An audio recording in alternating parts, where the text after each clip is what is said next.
How's it going, everyone? Thank you for joining Shop Talk Live. My name is Rick Ramirez, also known as Rick's 2 Cents, along with my fellow co-host Steve from Steve Makes Everything, Hi, guys. and a special co-host today, Ross. You want to introduce yourself? For Yeah, those hey who may not know guys. who you are. Hey guys, thanks for having me on the show. I'm Ross. I run Faux Hammer videos on YouTube. I like printers and miniatures and stuff. Massive fan of your guys, so we got to talking last week, and here I am. Nice. You like printers. It sounds like you like lasers a lot less, though. Struggling from time to time. I think if you've watched my videos, you'll know me as the guy who just whinges about everything. Part of that's me being a typical Brit, but I think there's value in it. See, I was talking to Ross today, and I confess that when I watched his first video on the Omni X, my first thought was, "What is wrong with this guy?" A lot. It's So like, wait a those minute, just in he's a case you're YouTuber. wondering- That explains a lot right there. Those in case you're wondering, Roger's maybe joining us late today. If he can make it, he's got some prior commitments. So Chris said good day from down under. Hello, Chris. Thanks for joining us. Good eye. You guys appreciate you checking in. Let us know where you're joining the live from. And of course, if you have any questions that are CNC, 3D printer, or laser, or influencer, marketing, business questions, let us know. That's what you we're here for. You didn't put my response to Chris up there. I said hello back from up over. So we're basically on complete opposite sides of the planet. So he's as far south as I am north, and if you So I drilled do a hole have through a- the planet, we'd probably be neighbors. I do have a surprise giveaway. Normally, when we have any type of giveaways, I promote it heavily on Facebook. You know, the lives really ramp up if how many people are watching us.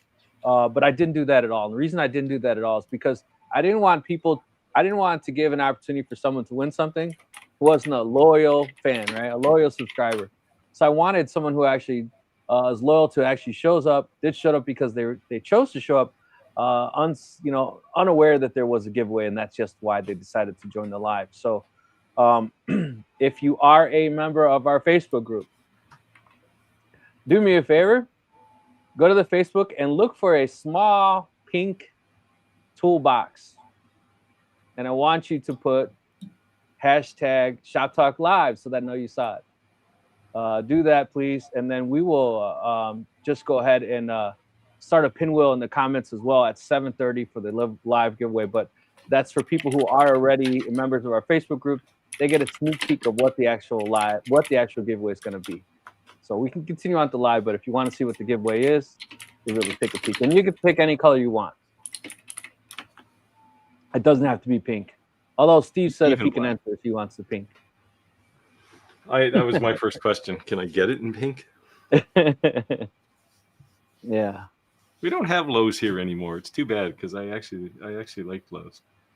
I always say that the battle between Lowe's and Home Depot is like, to me, Lowe's is like Aldi's, right? It's like the unpolished hardware store, and they don't try to be polished. Like, they're for contractors, right? Because lumber yards in the States don't really exist anymore. And to me, Lowe's is more, I'm not saying people don't commercially buy from them, but it's really geared towards the homeowner. You walk inside, the ambiance is all nice. It smells good in there, and there's real nice fancy lighting. Contractors don't care about that, right? They just want a good price. So I think they're marketing to different people.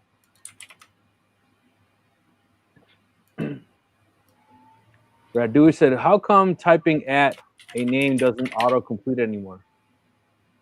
I think it does. I think just sometimes it's just laggy. Like even sometimes I tag my own channel and I have to go out and go back in. I think it's just YouTube being funky. We need to move Ross's keyboard somewhere else. Sorry, I didn't realize it was coming through. I'm just I can tell which characters you're typing. You should be nicer. I love it. I do. It's one of those things where I was quite sad when I bought this keyboard. It's one of the Razer ones because I like my gaming thing. Yeah, and I went into the shop and it was like, oh, you can get this one with the clicky keys and this one with the slight bump and this one that's silent. And weirdly, like before I started doing YouTube, I did a lot of writing on my blog, and I don't know what it is, but there's something about the clicky that really I don't know, I just really Therapeutic like to you? it very much. It's So just by comparison, here's what a key sounds like on a Mac keyboard. Hear that? Isn't that annoying? you need one of these. No, I don't. I used to have one of those. How you like my lamp, Steve? Your lamp? Oh, the Christmas lamp. I can turn it on for you if you want. The whole leg glows. Hey, you should have. You should have turned it on. Is that a doll leg sticking out of a lamp? Yeah. Yeah. What's the movie? Christmas Story. Yeah.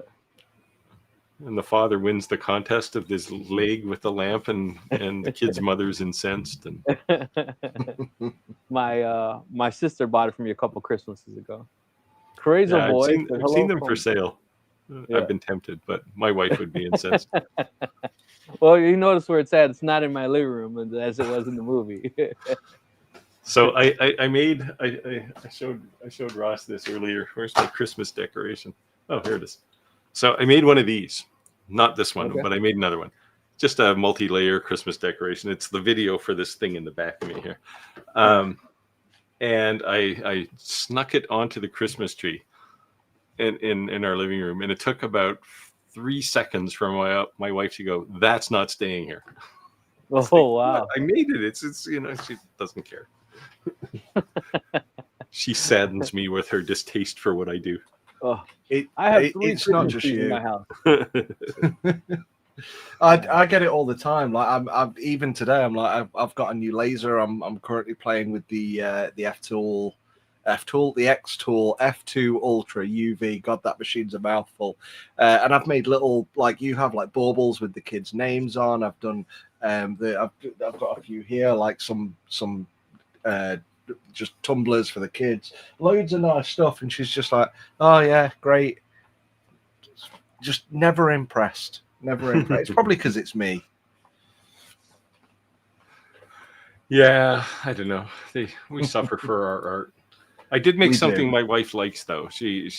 I made a little tray for our toaster to catch all the crumbs, and she likes that. That was the second thing I printed on the bamboo H2D.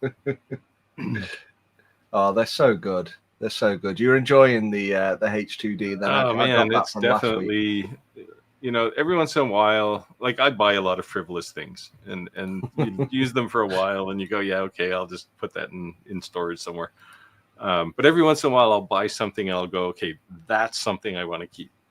And this H2D, I just like I'm watching it right now. It's over in my shop, but I'm watching it print some things for me, and it's going almost 24/7 since I got it. So Yeah, it is really great. Like it's one of the things where like I'm always overtly conscious of the luxury, and I'm sure you're the same in what you do. Like I get a lot of this stuff sent free, so I'm always aware that like I'm talking about these things that cost thousands of dollars, and we've got this privilege to be just handed them.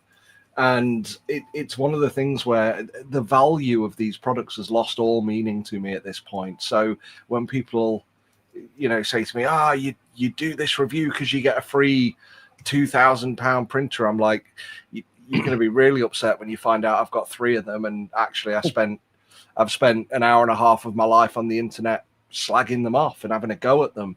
So but it's one of those things where like I think it's gone beyond the point of like the value of them no longer affects me in the way I do reviews. Like I'm completely ignorant to it and just go, here's the product, here's its merits. And for me, I feel like that's it's one of the things where you can kind of separate it yourself, because at the end of the day I can't say that this printer's worth its price or that laser's worth its price, because that's different dependent on who's buying it and what their financial situation is. So I've kind of gotten out of the habit of talking about the prices. Same, because it's an assessment of something, right? And you know, I can say, oh, it's an $8,000 printer, but you know, who cares? Spend the money. But you know, there's people out there who are just getting started, and it's like $8,000 is probably like 3 years of income when you're first starting, right? So, Oh yeah. so I just don't bother anymore, and just somebody has to decide.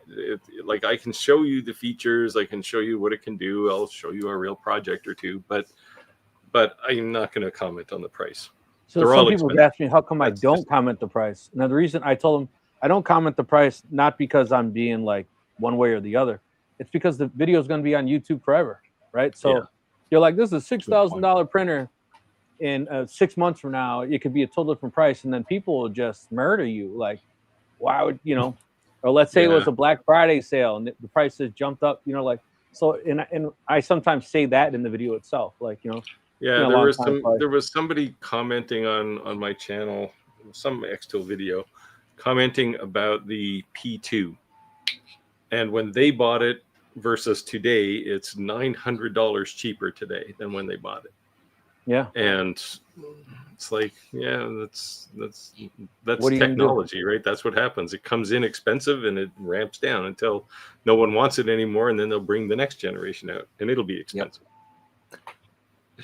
Yeah, Yes. they'll hate it if they have a look Said at he's games driving home consoles. from Chattanooga and Lexington, Kentucky. On the road, joining us live. Thank you, appreciate you coming in.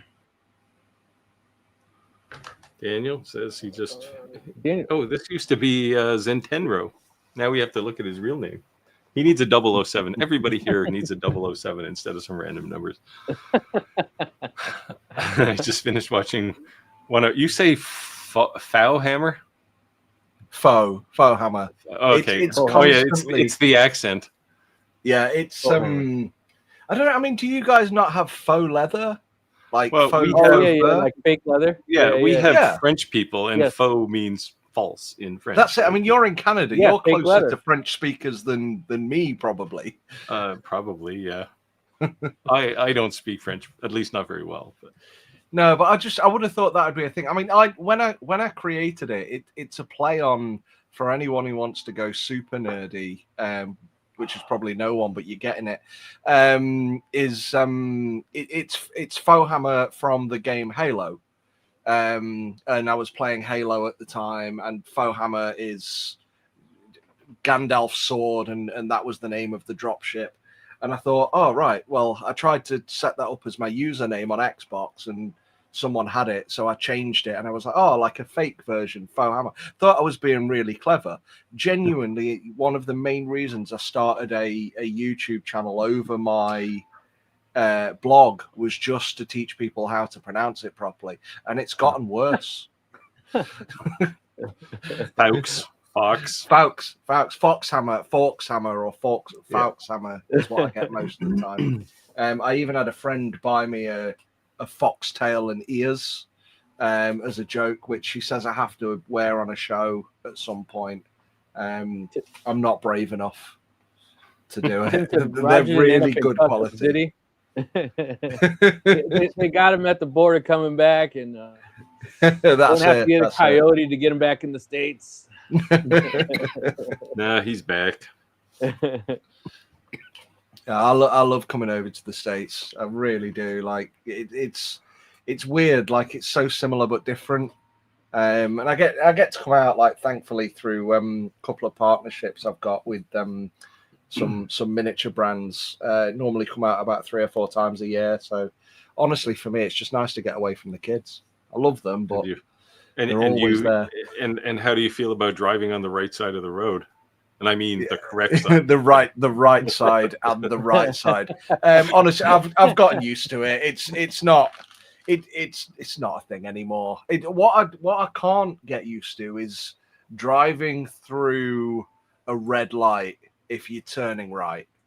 I don't. You got to be careful, because in the States, that's a state level law. Yeah, right? yeah. And in some states you can't do it. Here you can. Yeah, here they just put cameras up and they bait you. Like, go ahead. Yeah, yeah. $150 ticket returning right on red. Like, No, first time I had that and I had someone like honking behind me, I'm like, what have I done? What have I done? And they're going absolutely wild at me for not turning. And I'm like, what the hell's going off? And it was only when I got back to the hotel, I was like, oh, this guy behind me, like absolute psychos on the road. And it's like, no, you're in the wrong. Oh, that's wild. In England, red means stop always. Gary said hello. I've only driven in the UK once. I had to go to Aldermaston and to the nuclear site there when I was in the business, and it was just weird not driving on the proper side of the road.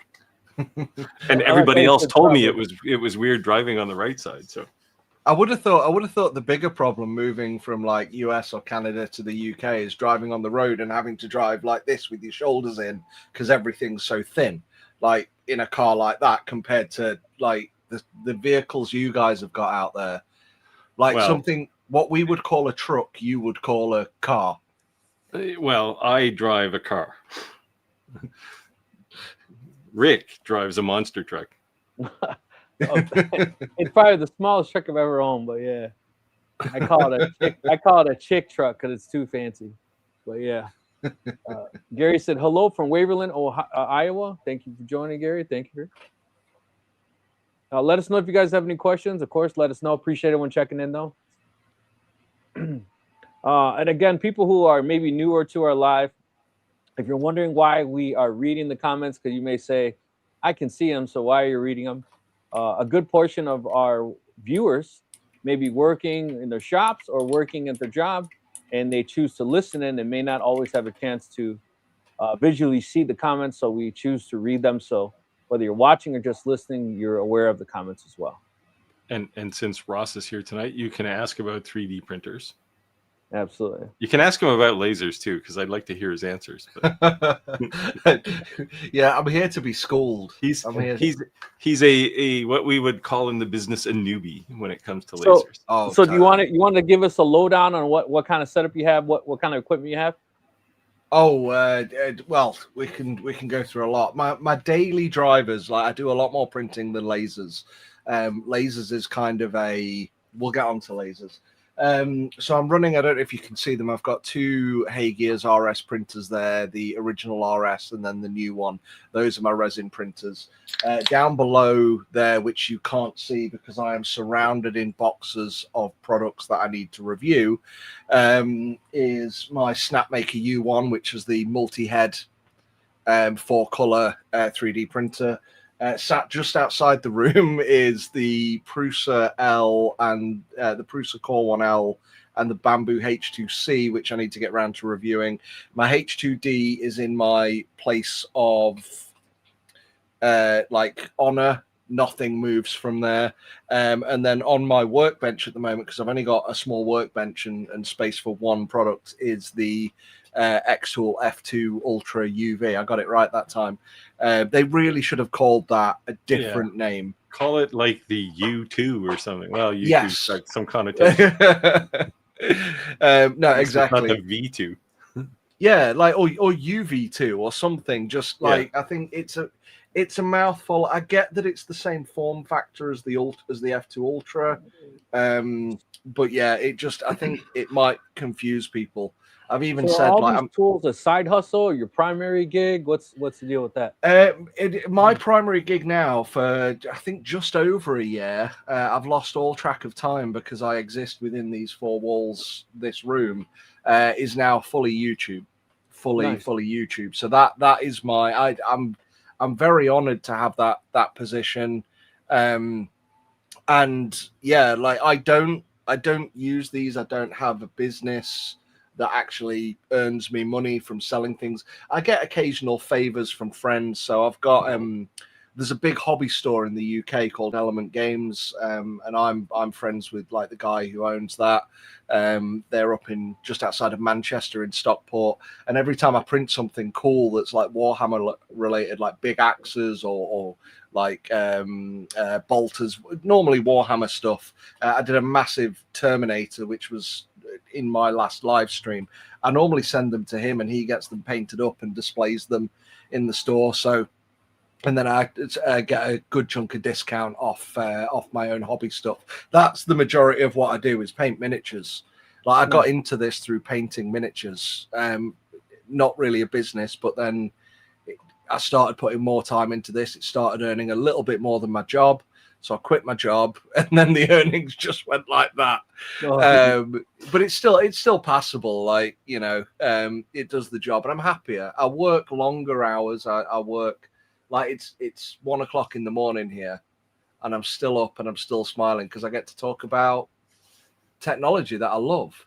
Well, if it gets too slow, you can always, start the side hustle with Steve. The OnlyFans seems to be doing pretty well for him. The silver fox, they call him. That's it. I'm working on it. He's got me in training, so I've got a few darks in there. So apparently, I need to get have a couple of divorces. I'm working on a couple on of it. businesses. It does this naturally. This is my second business attempt. I say business. I'm a sole trader. It's not worth like registering as a corporate entity or anything like that. But it's just fun. I love it. I love talking to people. My favorite thing is just to stop the crap that gets spouted about so much. And even today, I released a product about Anycubic, and I'm like, the product's good. It's a good printer, but I am passionately in conflict with the way it's been marketed and advertised. And it's like, guys, let's just bring this back down to earth. Like this is what they're selling you, but this is what you're buying. And I love doing that. We say sometimes people do these back-to-back videos, right? And people say, well, where's that easy button? Where's every single product you ever opened that just worked flawless and without, right? And the thing is, you see these people do these reviews. This is the best laser. And 3 days later, this is the best laser. Like, you can't say the best, right? And I think that no matter how good of a product is, it's going to have pros and cons. There's more pros than cons. That's the point. And if there are legit things that are wrong that you can give feedback on the manufacturer, say, hey, look, I think you should change these certain things, or I think these improve your product, and they actually legitimately listen. Yeah. Or, and you're telling people to purchase something, and then they're coming to you and complaining, you kind of tunnel that feedback back to the manufacturer, and they actually listen. That's our job, right? To because if you are promoting a product with a good conscience, not just an affiliate code, you want to be brutally honest, and sometimes you may come across negative because there's these influencers that are like, everything's perfect, Yeah. And if everything's good, then nothing. Yeah. Right. I think someone said that a while ago. If everything's great, nothing's great. Exactly. Yeah. You've got to see the value. Now, in saying that, I think, like, Steve, your introduction to me was very much this guy's whinging about the com marker. And don't get me wrong, I was having a great time with that machine, but it says it does all this stuff, and I'm scratching my head going, well, why is it so big for like such a small area? Does it need to be this big? Okay, I can do taller things. They have to make room for the 15 fans up in the roof. Those fans! I thought it was going to take off. Like, people think I'm negative in my videos. Believe me, you're getting the tone down version. Like I said, I'm expecting a very positive comment about how quiet the F2 Ultra UV is by comparison. It's on right now, and you can't hear it. Yeah, like, it's running right now. That's how quiet it is. And as much as I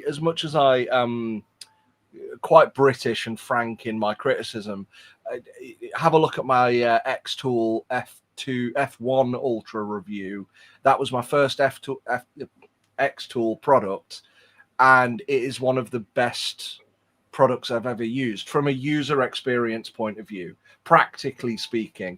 And that's where I kind of like to focus my reviews, bring them back down to earth, a bit more grounded, less, especially even in resin printers. I put a lot less tech talk in than even I'm aware of, because I want to be able to reach everyone and say, look, here's the numbers. Great, we can all say bigger numbers, but here's what it actually means to you using it. Here are the practical, what it applies to you. And what I love about the X-Tool is that, like, the hardware's good. We can talk about the hardware all day, but the user experience and the software doesn't just make it easy for you.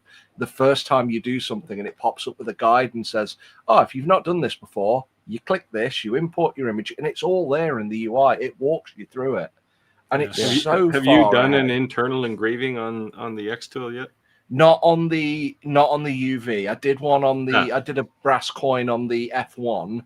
So I feel like metal's gonna take a while on this. You're in for a treat as far as wizard things go with the internal engraving, because it walks you through everything step by step.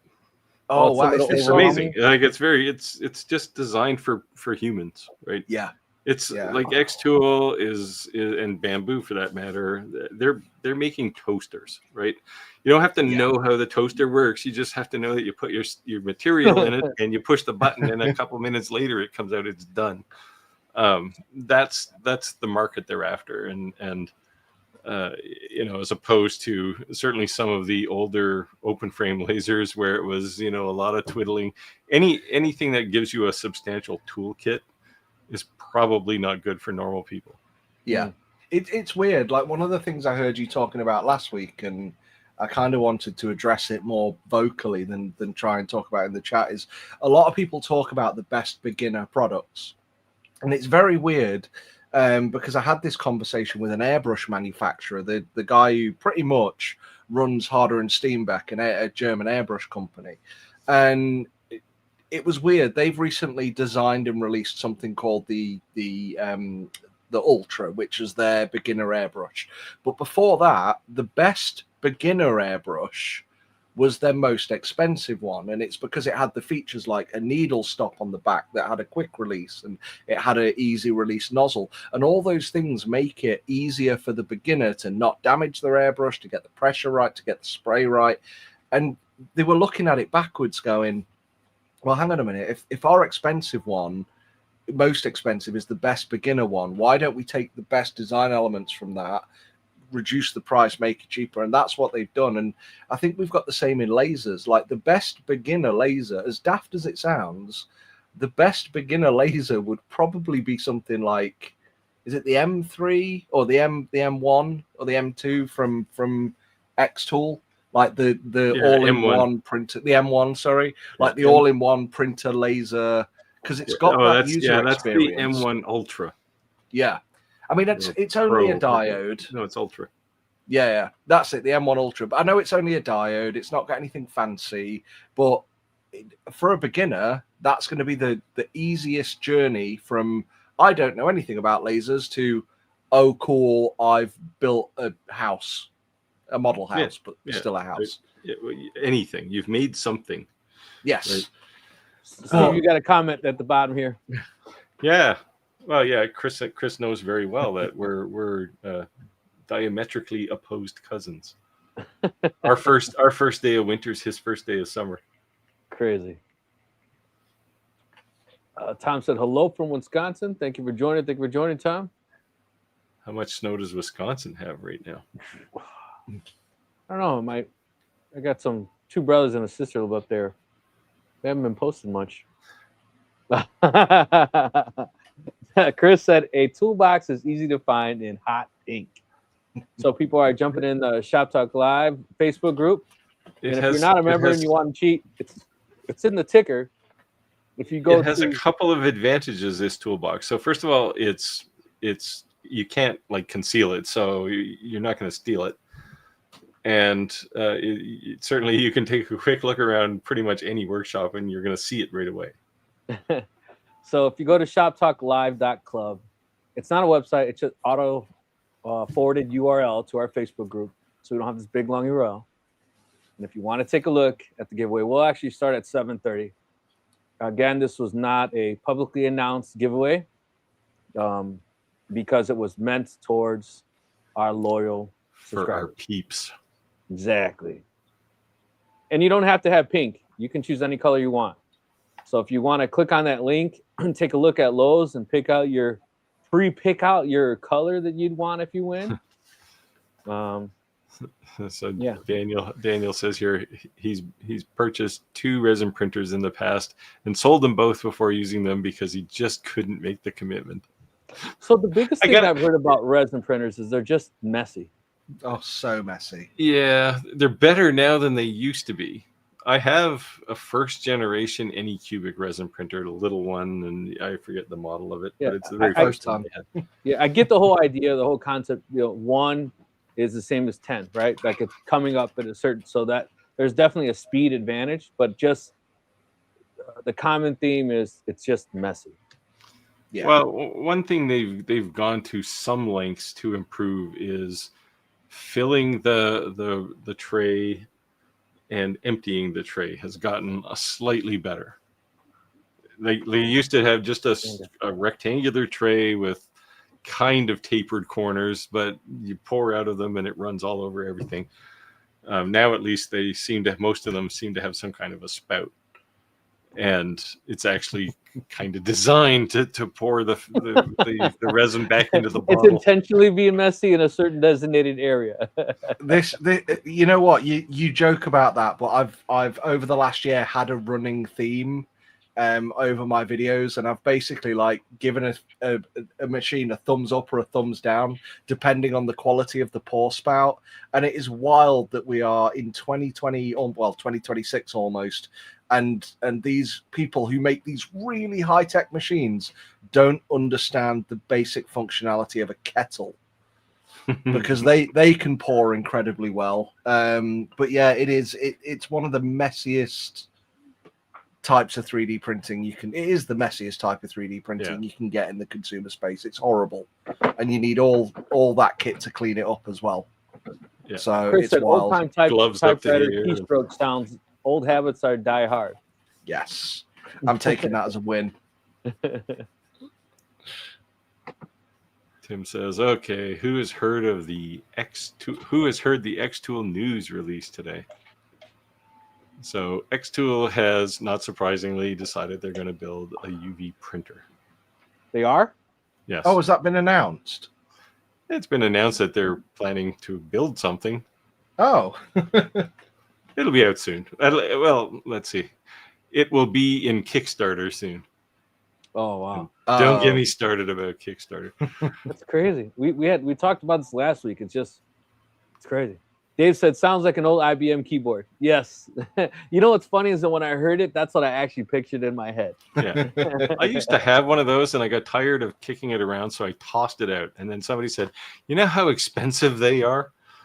Because in the used market, they're crazy, right? Like people rebuild them. Oh, wow. Right. And yeah, I even saw that going down the 3D printer rabbit hole, that people are selling custom keys. Yeah. Oh, yeah. Yeah. Yeah, that's like a huge thing. I didn't even realize how big that was until I started getting comments about it. But yeah, people and it's weird stuff. Like people do a keycap with like a 3D design on top. Like I don't know, the M is like Mickey Mouse, and it's like 3 times taller than the key. I'm like, who's pressing these keys? Yeah, but that's crazy. We say all the time, it's not always what you like, it's what will sell, right? But it's still kind of confusing sometimes. Like, what? You want what? Yeah, and they do. Yeah, I went to a convention recently in Germany, and brands were handing out keycaps to go on keys with like pandas on top, and I was like, I'm okay, thank you. I appreciate it, but I'm sure my wife, who types 120 characters a minute, would really love to type with Mickey Mouse under her fingers. Kind of slow her down, I bet. Tim said, cancel my early bird deposit on the longer, waiting for it. Yeah.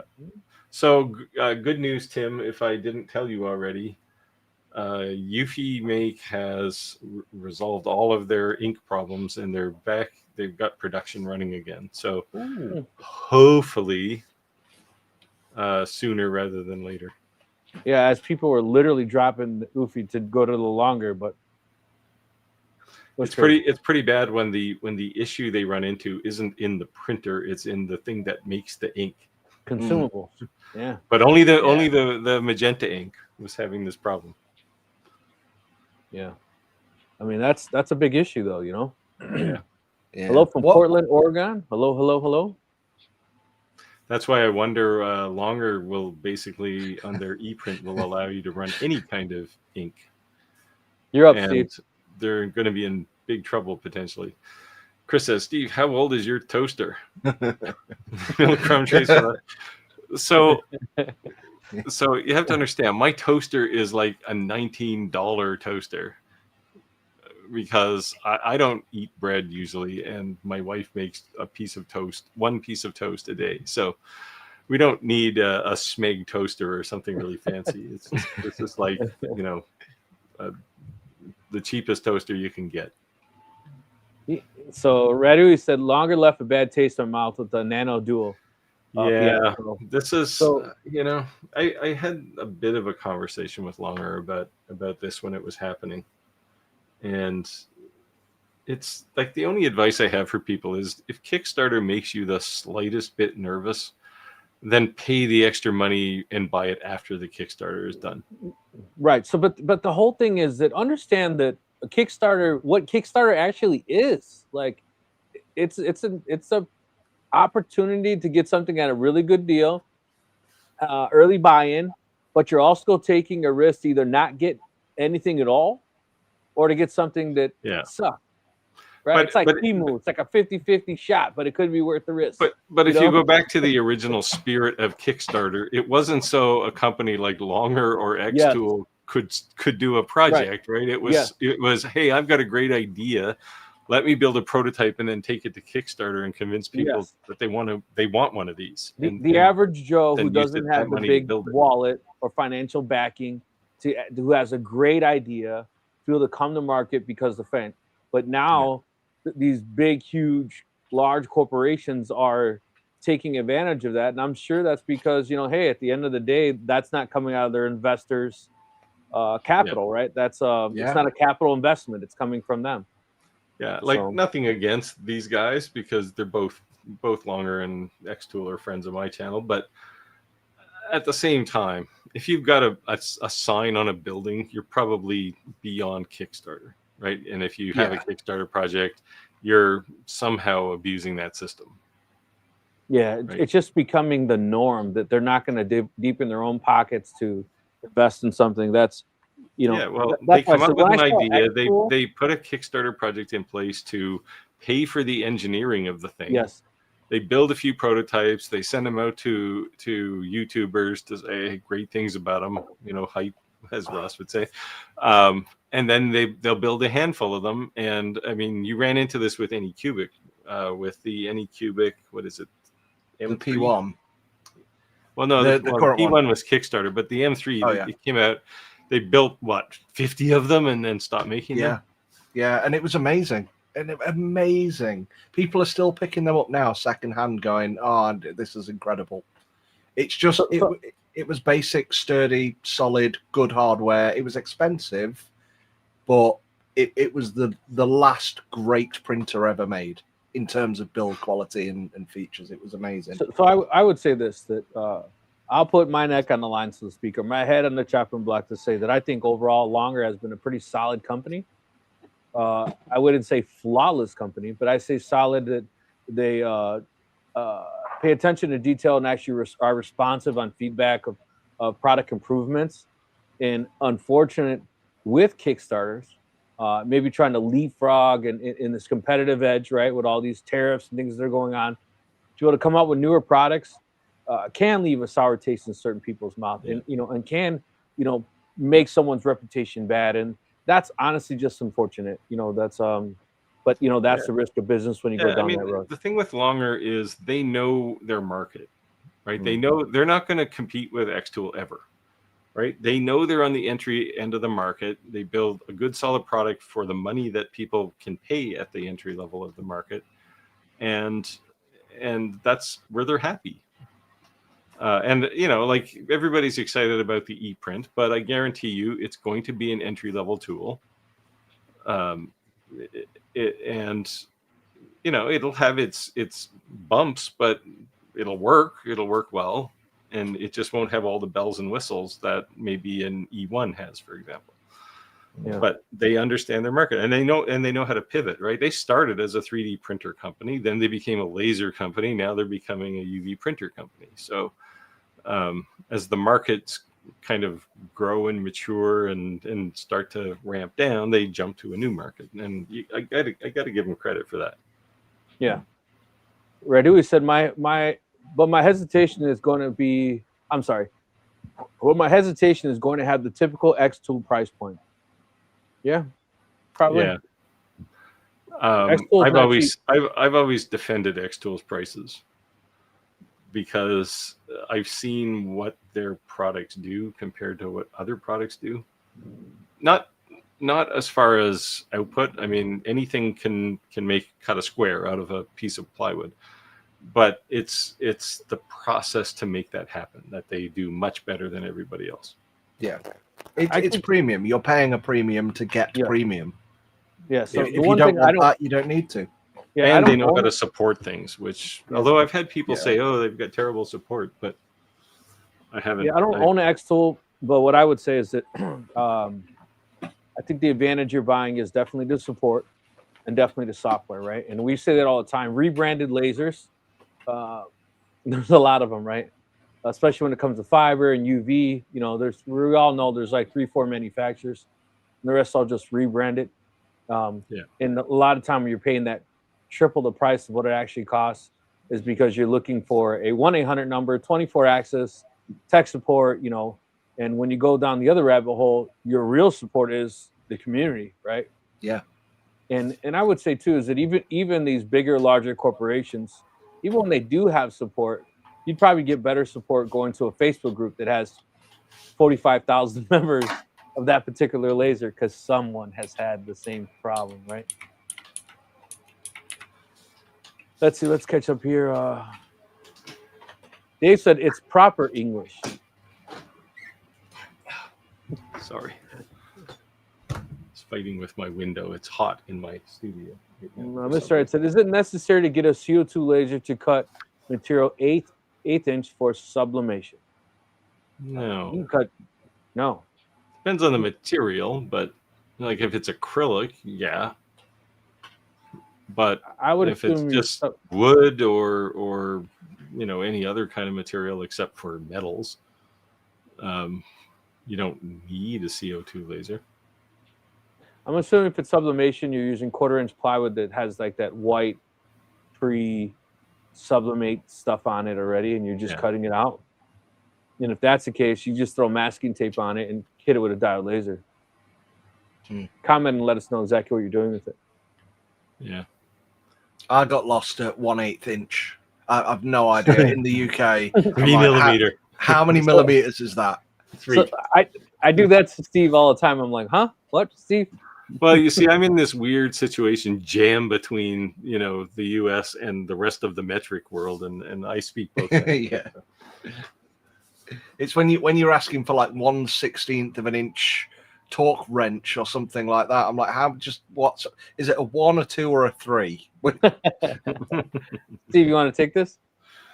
Reddy says, he's talking to Chris. I've been playing with the X-Tool Studio, getting ready for UV that's on its way. Pissing me off that they nickel and dime you for AI usage credits. So I get this comment. The reality is AI is expensive. Like they don't have their own AI engine. They're leasing time from some other service.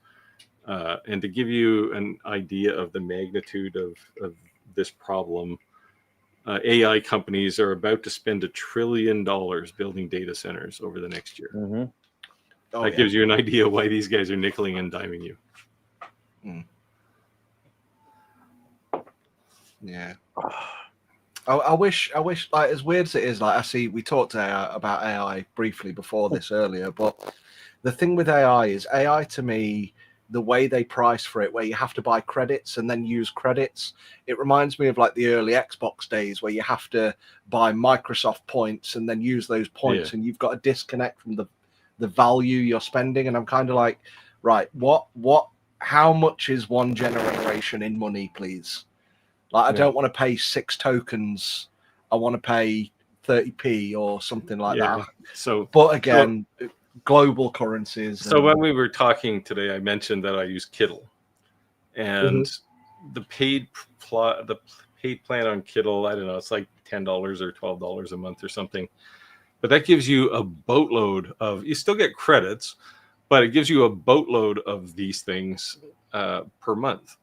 And I don't even think about the points I'm using. Now, what it gives you though is, because they support virtually all of the AI image generation engines, and there's, I don't know, 30 of them, you get to decide based on the actual engine how many of these credits you're going to use. So like if you want to generate a 4K nano banana image, it's going to cost you a lot more points than a regular nano banana or pick your other AI engine. You might use 1 point over here, but 60 points if you want a 4K nano banana image, but you're going to get a better image. And whether it's 60 times as expensive, I don't know, but you do get a lot of points with Kittle, and I just don't worry about it. Like I don't even. Every time I want to find out how many credits I have left in a month, I have to go find it because it's hidden in the UI somewhere. Oh wow, yeah. I think I'm consciously aware. Like one of the issues I've had actually with this Xtool one is I've done a couple of generations. I've done I don't know if you can see it on camera, but like where you put a face in a glass. Hold on. Oh, hello. There we go. That's not my good one. That's a 3D render of that's actually Hank from Breaking Bad, created by digitally sculpted by Sid Nake. So that isn't what I was trying to do. This is the comparison. But the one I'm trying to do, unfortunately, is in the other room. Was one of my dad, and I took a photo of him and did all those things. And I was running through Xtool's AI thing to create, because you don't want a 3D model that looks ghostly. What you actually want, I think, for this is a point cloud. And the point cloud will give you the textures and the depth and all of those things. So like you can see, it's only 2.5D, but you can see the shading in his face and that sort of thing. I think it's important what you just said, though, because I think the primary assumption is the opposite, right? Yes, it is. Yeah, because that's why this exists. I made the wrong assumption. Right. So yeah. I thought I wanted a 3D model of my dad, which obviously would have to be AI generated. I can't, unfortunately, I can't resurrect him to scan his head, but you don't want that. It doesn't look right. I wish I might go and get it in a minute, actually, to show you the difference. It's useful content, but doing that, so I had to run it through the AI engine, and I found another software that does it better. But running it through Xtool's engine and spending the credits, it said generating, and I left it for like 2 hours running generating. Nothing happened, but it still took my credits. So then I was like, oh, it must have messed up. So I did it again. Still took my credits. Now, in fairness, I got in touch with my marketing contact and said, look, this has happened. Why may it have happened? And I'm still waiting for a response. But they did refund my credits. I don't know if everyone's going to get that treatment. Yeah. Daniel said here it's turn right on red at your own risk. Roger, we're going to do a giveaway today. Okay, what are we giving away? So we are giving away a toolbox from Lowe's. Everyone knows I'm a Lowe's affiliate. Lowe's sponsors me, so selfish plug. But normally when we do a giveaway, we post all over Facebook and we tell everyone we're doing a giveaway. And obviously the live is thriving because people want a giveaway. And I didn't want to announce it at all because I wanted the giveaway to be for only our loyal subscribers. If you take a look at our Shop Talk Live Facebook group, I posted a picture. It's pink, but it doesn't have to be pink. Anyone can choose any color they want. It looks kinder in the wrong chat. Okay. Red means stop unless you have pennies. not by a green arrow. Chris said trucks come to Australia to see real trucks. A truck has a minimum of 18 wheels. I think that was the comment versus you saying the vehicles are smaller in your country. Well, no, but their trucks are like trains. Because I mean, they drive through the outback and there's like nothing to hit but maybe a kangaroo or something, right? So they just put like 3 or 4 trailers on the back of these things and they just truck them along. It's crazy. They do just that in the imagine States, Mad but Max. it's only for long hauls. You'll see 3 trailers long, but they're not turning very well, right? No. And I've even seen them on the side of the highway, dropping them, and then somebody else picked them up. So they may go a long haul, 3 trailers long, but I don't think they're even attempting to go in town 3 trailers long. Here they're only allowed to have 2. Hmm. And the second one has to be shorter. It's like a 20-foot trailer instead of a 40. Looks like you're up, Steve. So Tim says, question on CNC. Now that I've gone down the rabbit hole, thank you very much, Steve. Let's talk about clamps. Clamps. Clamps and CNCs don't go together very well. Did you hit any yet? But yeah, what do you want to talk about clamps? So originally, when I had the PW and the Onefinity, I did the whole T-tracks. But with the PW and CNC, I'm not doing the T-tracks at all because I felt like I didn't use them at all. I'm not using them. No. So I have on my spoil board, I have like a dog hole every 50 millimeters. So every couple. That's exactly what. Yeah, that's exactly what I'm doing. And I'm almost due to replace that spoil board, and I'm not putting them back in. I'm just going to put some grit on it so I know that material's lined up square, and I'll tape and glue it. Yeah. So I bought this tape. Let me grab it. As far as clamps, to get to Tim's question here. I have some aluminum clamps, and the next time you're over, Tim, you can have them. Yeah. That works too. Yep. That's an expensive way to do it, but. Well, the thing is, I wasn't sure, like the whole. See, I'm a retired senior, so I can't afford frivolous tape like that.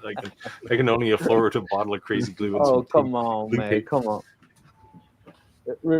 Steve is Mr. Moneybags over there.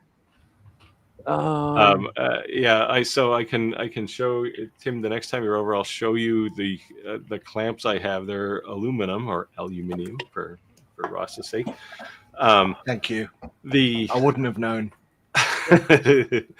The very first one on the very first job, I hit it with a 1/4-inch end mill, and a carbide end mill will make short work of an aluminum clamp, aluminium.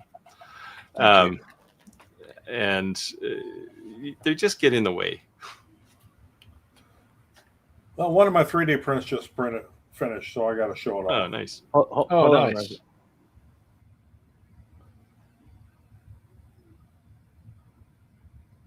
So, little Christmas ornament there. That was done on the bamboo A1. So, I started this before I left for a meeting I had to go to tonight, and it just now finished. So it's still warm. So hot out of the oven.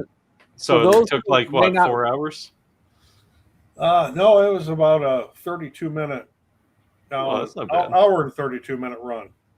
Those who may not recognize the guy underneath me, that's Roger. The shirt threw him off.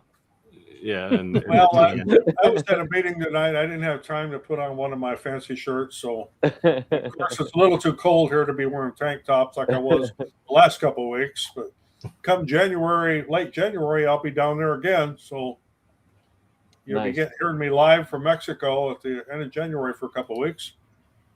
Oh, very nice. Jeez, how come you don't just buy a place down there? He can't.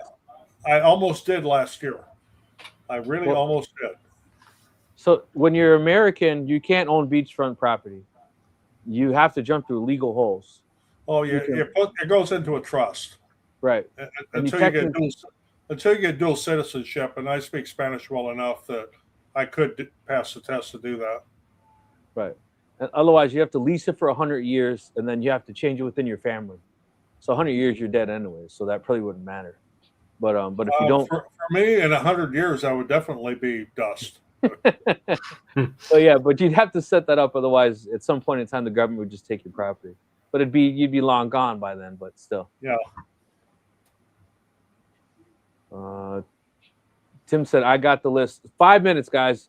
Now, and I'll start the giveaway tool for StreamYard to do the giveaway. So let me go ahead and show it then, since we brought it up. Yeah, so getting back to Tim's question here about the clamps, if you're starting with a square board and you're going to clamp it down onto your workspace, but you're planning on cutting something out of it, your clamps are going to do no good once you cut it out. So you have to make sure your tool paths are right so that you do that cutout last. But even then, quite often the bit will spin the piece off, and it will. Unless you're doing tabs, you're gonna have to do tabs. You can do tabs, but then you have. Then you got to go back and clean them out. That's why I'm all about glue and blue tape on both sides. Yeah, that's kind of where I do most of my work too. That lime green one looks pretty cool. I thought you'd like this. Small. Yeah, they are small. So well, there you go. There's some scissors, so it basically will hold two pairs of scissors and you can stack them, but they are small. They make a 2-drawer and a 3-drawer, and so they had the pink one was like a makeup. Yeah, people are using it for makeup. People were commenting earlier in Facebook before we went live that people are actually taking these under the laser engraver and engraving some crazy engravings on this. So if you win this and you do some crazy engraving, I'd love to see it. See the double stacks? Yeah, it's powder coated steel, so it'd be real easy to laser etch. So. Yeah, absolutely. So the giveaway is for a 2-drawer in any color you want, and I'll have it shipped directly from Lowe's to you guys. Please get the pink. Whoever it is, please get the pink.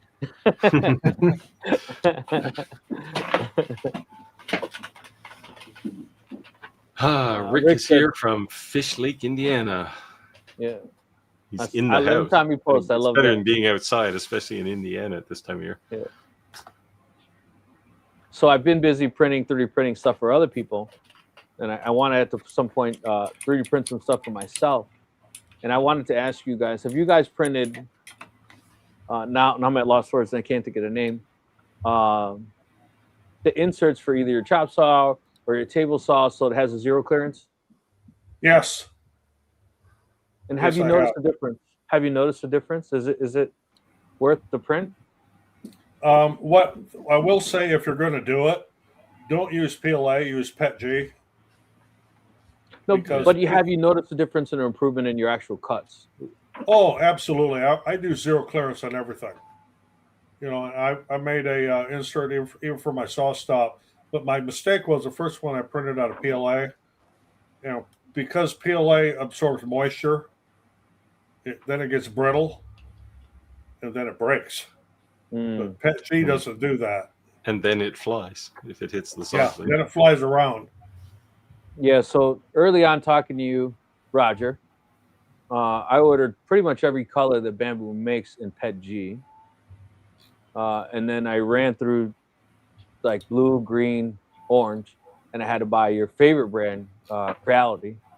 I don't mind Creality filament. Creality filament I have no problem with.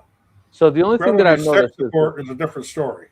The only thing I noticed is if I take a Bamboo roll of film, I can run it all the way to the end. And the only thing I'm going to get is an error message that says, you run out of film, and I can throw another one in. And I've ran 2 rolls of film out of Creality, and they have a hard bend at the end. Oh, it'll hang, you know.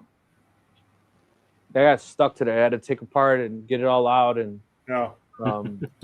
yeah, so I thought I was going to come down at 4:30 in the morning and pull something off the printer, hit print, and go to work and come home and it'd be done. And it was stuck, and I didn't have time to mess with it. So I said, hey, man, I'm going to do your print later. I got to go to work. But and then Creality as well.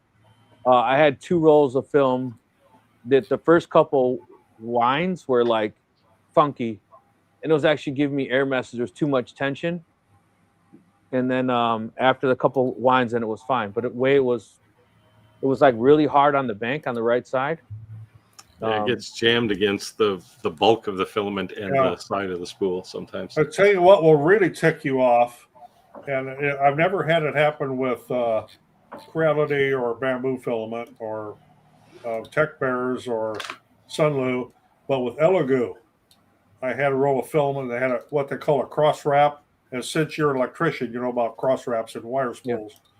It had a cross wrap in it, and that was a disaster. And why it was in the middle of the spool, I don't know. So, do you guys have that like attachment where you're actually putting those dryers inside the middle of the roll?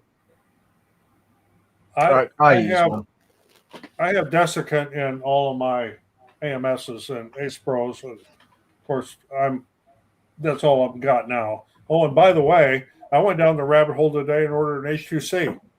And I ordered the deluxe version at that, so I'm $3,000 in the hole on that one. So I watched 3D Printing Nerds follow up to the H2C about his bed not sticking. And it turns out that the PEI bed was bad, and they sent him a new one. Oh, wow. And it was a whole lot better. So, Roger, if you ordered the HTC, did you get the one with the 5 changer thing? Yeah, plus I have 2 AMSs with it, plus all the hot ends. So I'm fully loaded. It's like half the price of the H2D. Literally, we were just talking before you joined it. The H2D is $5,000 something. Like, is that the laser version though? Yeah, that's probably the laser. You have a laser with yours, right? It's $2,800 for that version. It's $5,000 for H2D. No. So I was like, wow. The H2D with the laser might be $5,000. No. Yeah, with it, that's. I didn't pay $5,000 for mine, and I paid in Canadian dollars. You don't have the Pro though. Well, with the Pro is only a few extra features. Hold on, I'll tell you. I'll tell you right now how much it costs. Hold on, Zach, hold on. That was right around $5,000.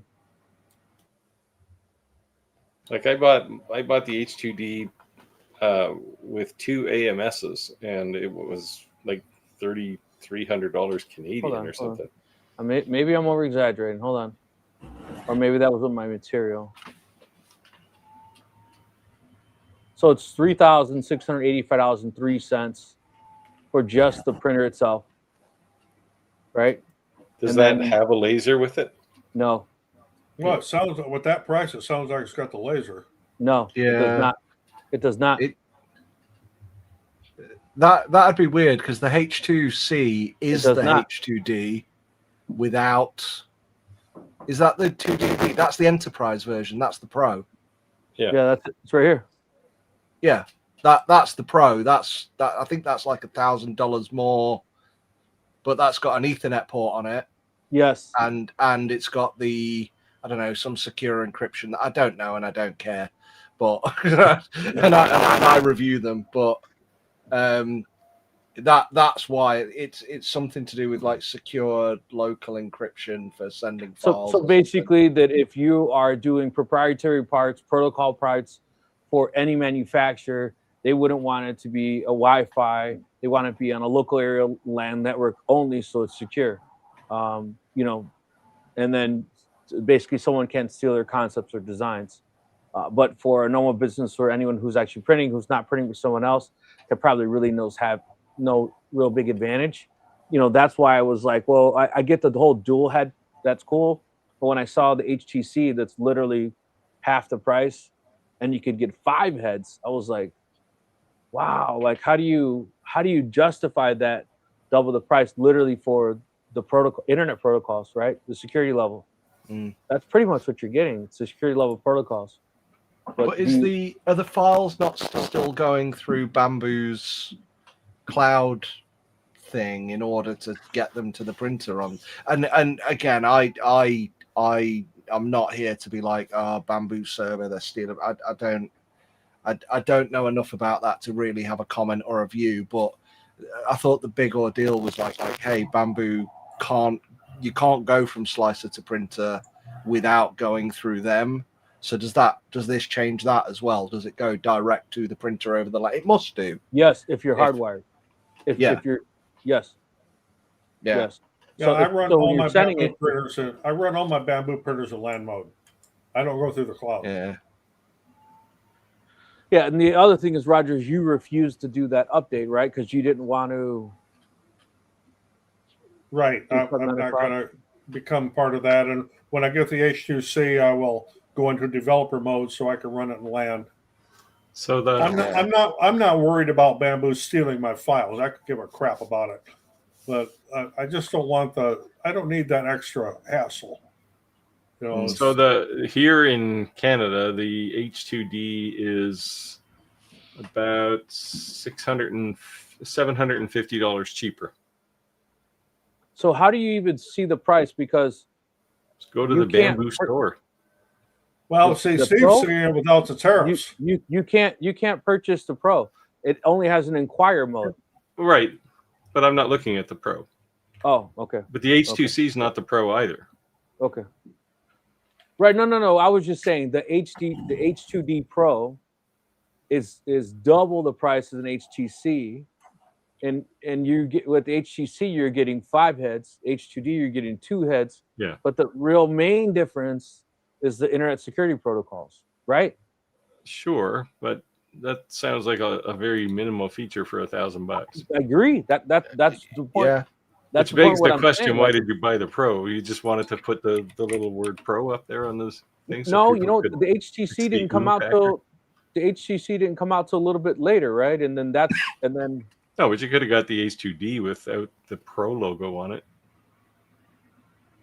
Well, I did yeah. find while I was purchasing my H2C today with some spare parts, I found out that I could, if I wanted to get filament in more than 10 rolls, I could get a 36% discount. So I bought 20 rolls. Nice. And like a shed to store it in. Well, I've got these shelves behind me. I go through a buttload of filament here, so and I do all refills. I don't need any more spools. I got tons of them. I only do refills now too. I was actually going to ask you about that, Roger, because I know you do go through a lot of filament. Is it a hassle, or those RFIDs work pretty well with the refills? Is that because Oh, I yeah, just ordered it works great. The Okay. refill has the RFID on it, right? Yeah. But if you Okay. want to print, I'll send you something after. I'll show it. I'll show you next week. Because what I've done is take the RFID tags out. Like if I print a lot of matte black PLA, but I don't always print bamboo filament. But I can make any filament look like bamboo matte black. Just by taking these little things right here. Yep. And putting them through the spool and sticking them on.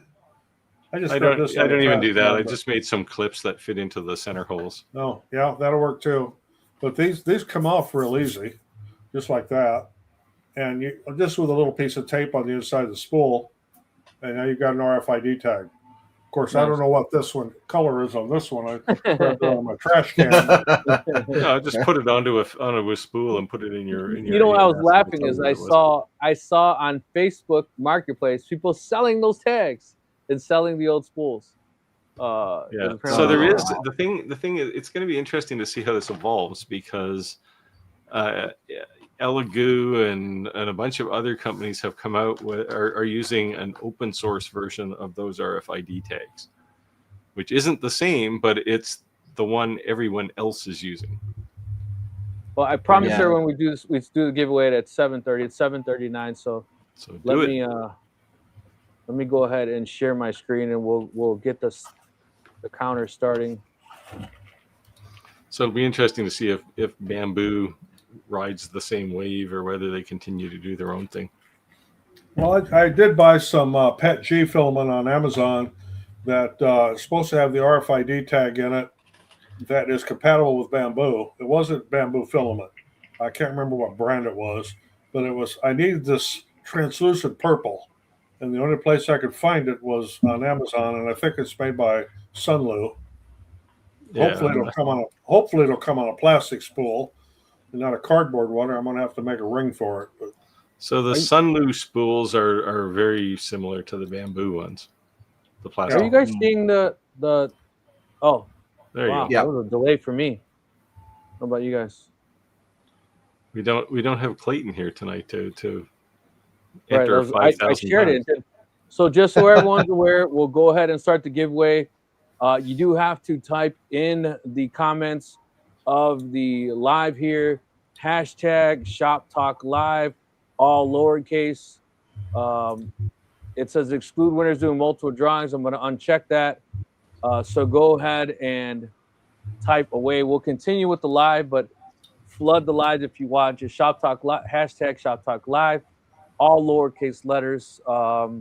At 8 o'clock, we'll give it 20 minutes that you guys want to run through to go ahead and pick our winner. So we'll let it run in the background. This is where the people who paid attention in remedial computer use will know about cut and paste. Control C, Control V, Control V, Control V, right? Yeah, I see them coming up here. So 7, 8, the entries are coming up. The entries are coming up. And again, we go. How come we shut Rick off, or Ross off here? I have no idea. Maybe he dropped. I see he's got a little. Must have been something he said. Our auto censoring took care of it. I think he's buffering. I'm here. Hello. All right, so let's catch up with some of these comments here. Well, since I got on here late, Ross, where are you at? I can't. Me, I'm in the UK. Oh, okay. I just see a buffering. So I'm in. Oh, yeah, I don't. He's fine for me. I don't know what. I see him now. Just refreshed, but I'm there. But yeah, sorry, Roger. I'm in Nottingham in the UK. You might know it as Nottingham, is how it's often pronounced. Where Robin Hood's from. Oh, okay. So I'm here. It's currently 2 o'clock. Well, it's nearly 2 o'clock in the morning. But I was just flicking through last week and saw your show pop up, and I was like, oh. I knew Steve's channel, and I was like, I'll watch this, and heartily enjoyed it. And you were quite complimentary, and then we got to talking, and hi, now I'm here. Yeah, this is fun. It'll probably be one, but I'm staying up because I've just done a review of the X Laser Lab, another Kickstarter, and these guys do deserve a Kickstarter. To be honest, kick at least. Yeah, well, there is that, but this is a company that needs a Kickstarter, whereas Anycubic that we talked about earlier don't need a Kickstarter. That is purely marketing. And I know they don't need a Kickstarter because the machines are made. They're already made. I know that because I gave them feedback about UV penetration through the lid, which is a serious problem. And they were like, no, this is what we're going with because they've already made them. So why is that being kickstarted? Whereas X Laser Lab do deserve support, I just don't think their support's in the right place. So I'm going to stay up to watch their live stream, which apparently is in direct response to my video. So I'm kind of like, oh, okay. I guess I need to hang around and see that. I had some headaches with Anycubic this week. Some major headaches with Anycubic. I got an S1 here. I have a Cobra Max too, but that one's fine. That's out in the loft for just big prints. Well, my S1 is down here. I use it in production all the time. And I was getting this error, extruder error. And it, that gives you a little code on the screen, and you go to it and on your phone, and then it says, well, you need to restart it. You need to restart it. Well, hell, that didn't work. So finally contacted Anycubic support, and I did get a response within a day. That's good. And they told me to pull the PTFE tube out of the top and make sure there wasn't any filament particle or piece in there, which there was. Oh, okay. So, so it was stuck in the extruder. Yeah, little piece stuck in the extruder. Pulled that out. Now I'm good to go. My other hassle with them is when they did the new update with their Anycubic Next software or slicer software. Now I can't print over LAN. Oh, really? Yeah. On the S1? No, it absolutely will not see it. And I've been on there. I've been back and forth, and I mean it's connected to my LAN here, and but I can't print to it. I could go to they call it a U disk, but I could download the file onto that SD card and stick it in. It runs just fine. In fact, that I actually just finished printing. Can you look at some kind of status on the printer to see if it picked up an IP address off your network and it's actually connected? Yeah, I have the IP. I was going to try to put the IP directly in to their Anycubic Next software, but there's no way to do that. Mm. Yeah, well, they're probably using dynamic IPs. So then I tried to do a rollback. oh, you Except I can't. don't. It's a totally different. Yeah. Yeah, the last one, Anycubic Slicer, was based on Cura. So Anycubic Slicer Next is based on Orca. So two completely separate programs. So once you update, you should still have Anycubic Slicer installed on your machine, just not Slicer Next. Because I don't know that it uninstalled it. I have the first one yet, but now it doesn't recognize S1. It'll go to the Cobra 3, but that's as far as it'll go. It doesn't recognize any of the Core XY printers. So you can't completely factory reset, just go back to the default firmware, start from scratch? It's not the firmware, it's the slicer software is what's screwed up. So that when the Anycubic Next software updated, and I did the update, I didn't have the old file from the original install because I deleted that long ago, and that's not available on their website at all. So, I mean, to me, it's a pain in the ass because I've got to go back to using SD cards, but I can't use over LAN. That was my whole thing with going to all these different bamboo printers. So I can do it all over LAN. Don't have to screw with the SD cards. I can do it with all their Creality and other printers, Kingman printers I had. It's one of the annoying things. Like I spoke to these guys at Form Next in Germany a couple of weeks back, and they're releasing. So with the S1, I don't know if you've got the ACE unit, their version of the AMS. Yes, I do.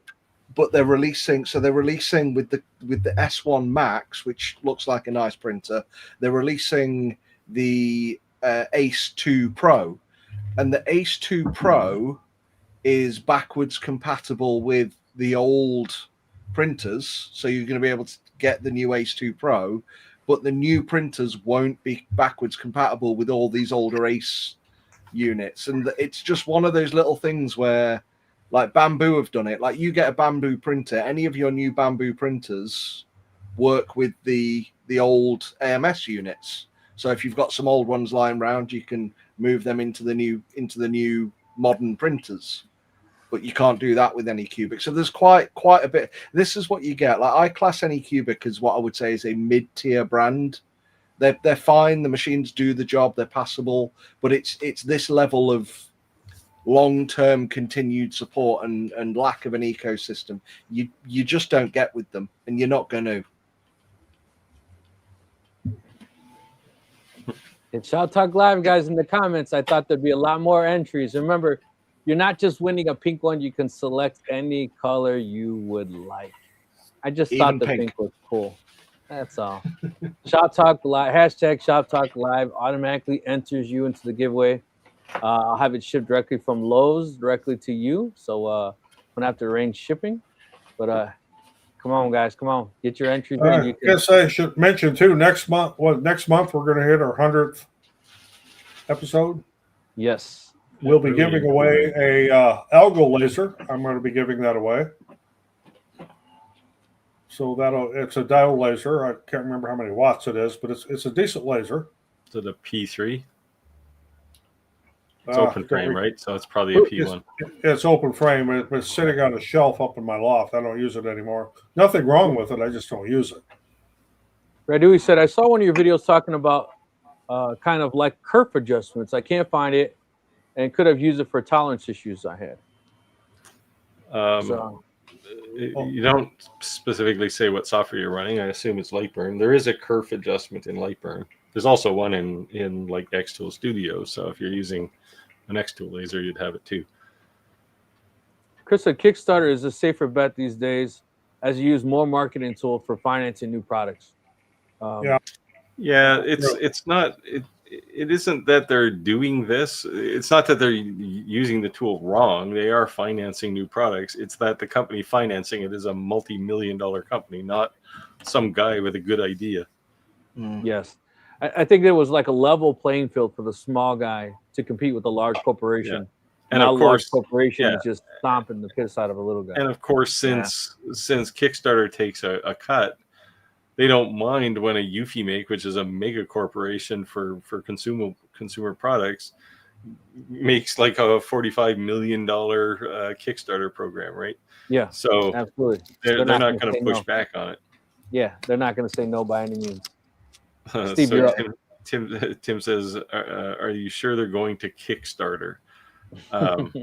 They did the apparel printer, and I got that on time. Just the E1 put a bad taste in my mouth.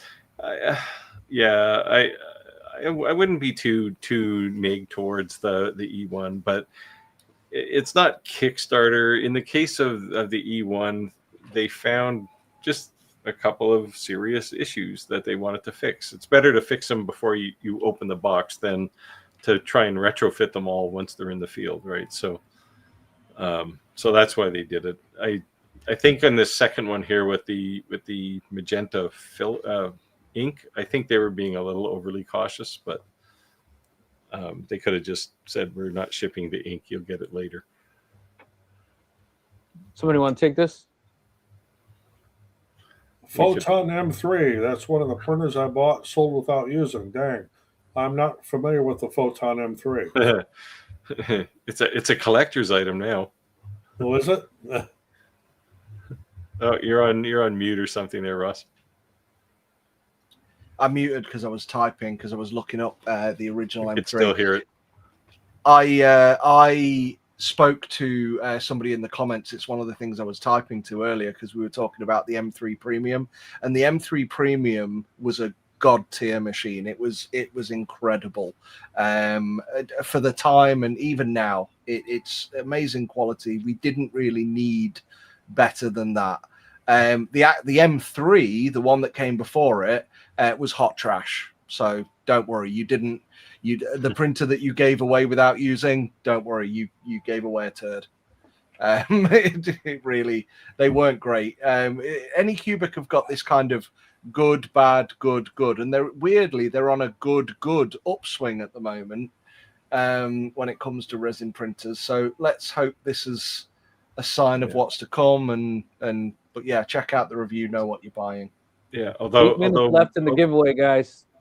Top in the shop. Although marketing 101 would tell you that they shouldn't sell a resin printer using dentures.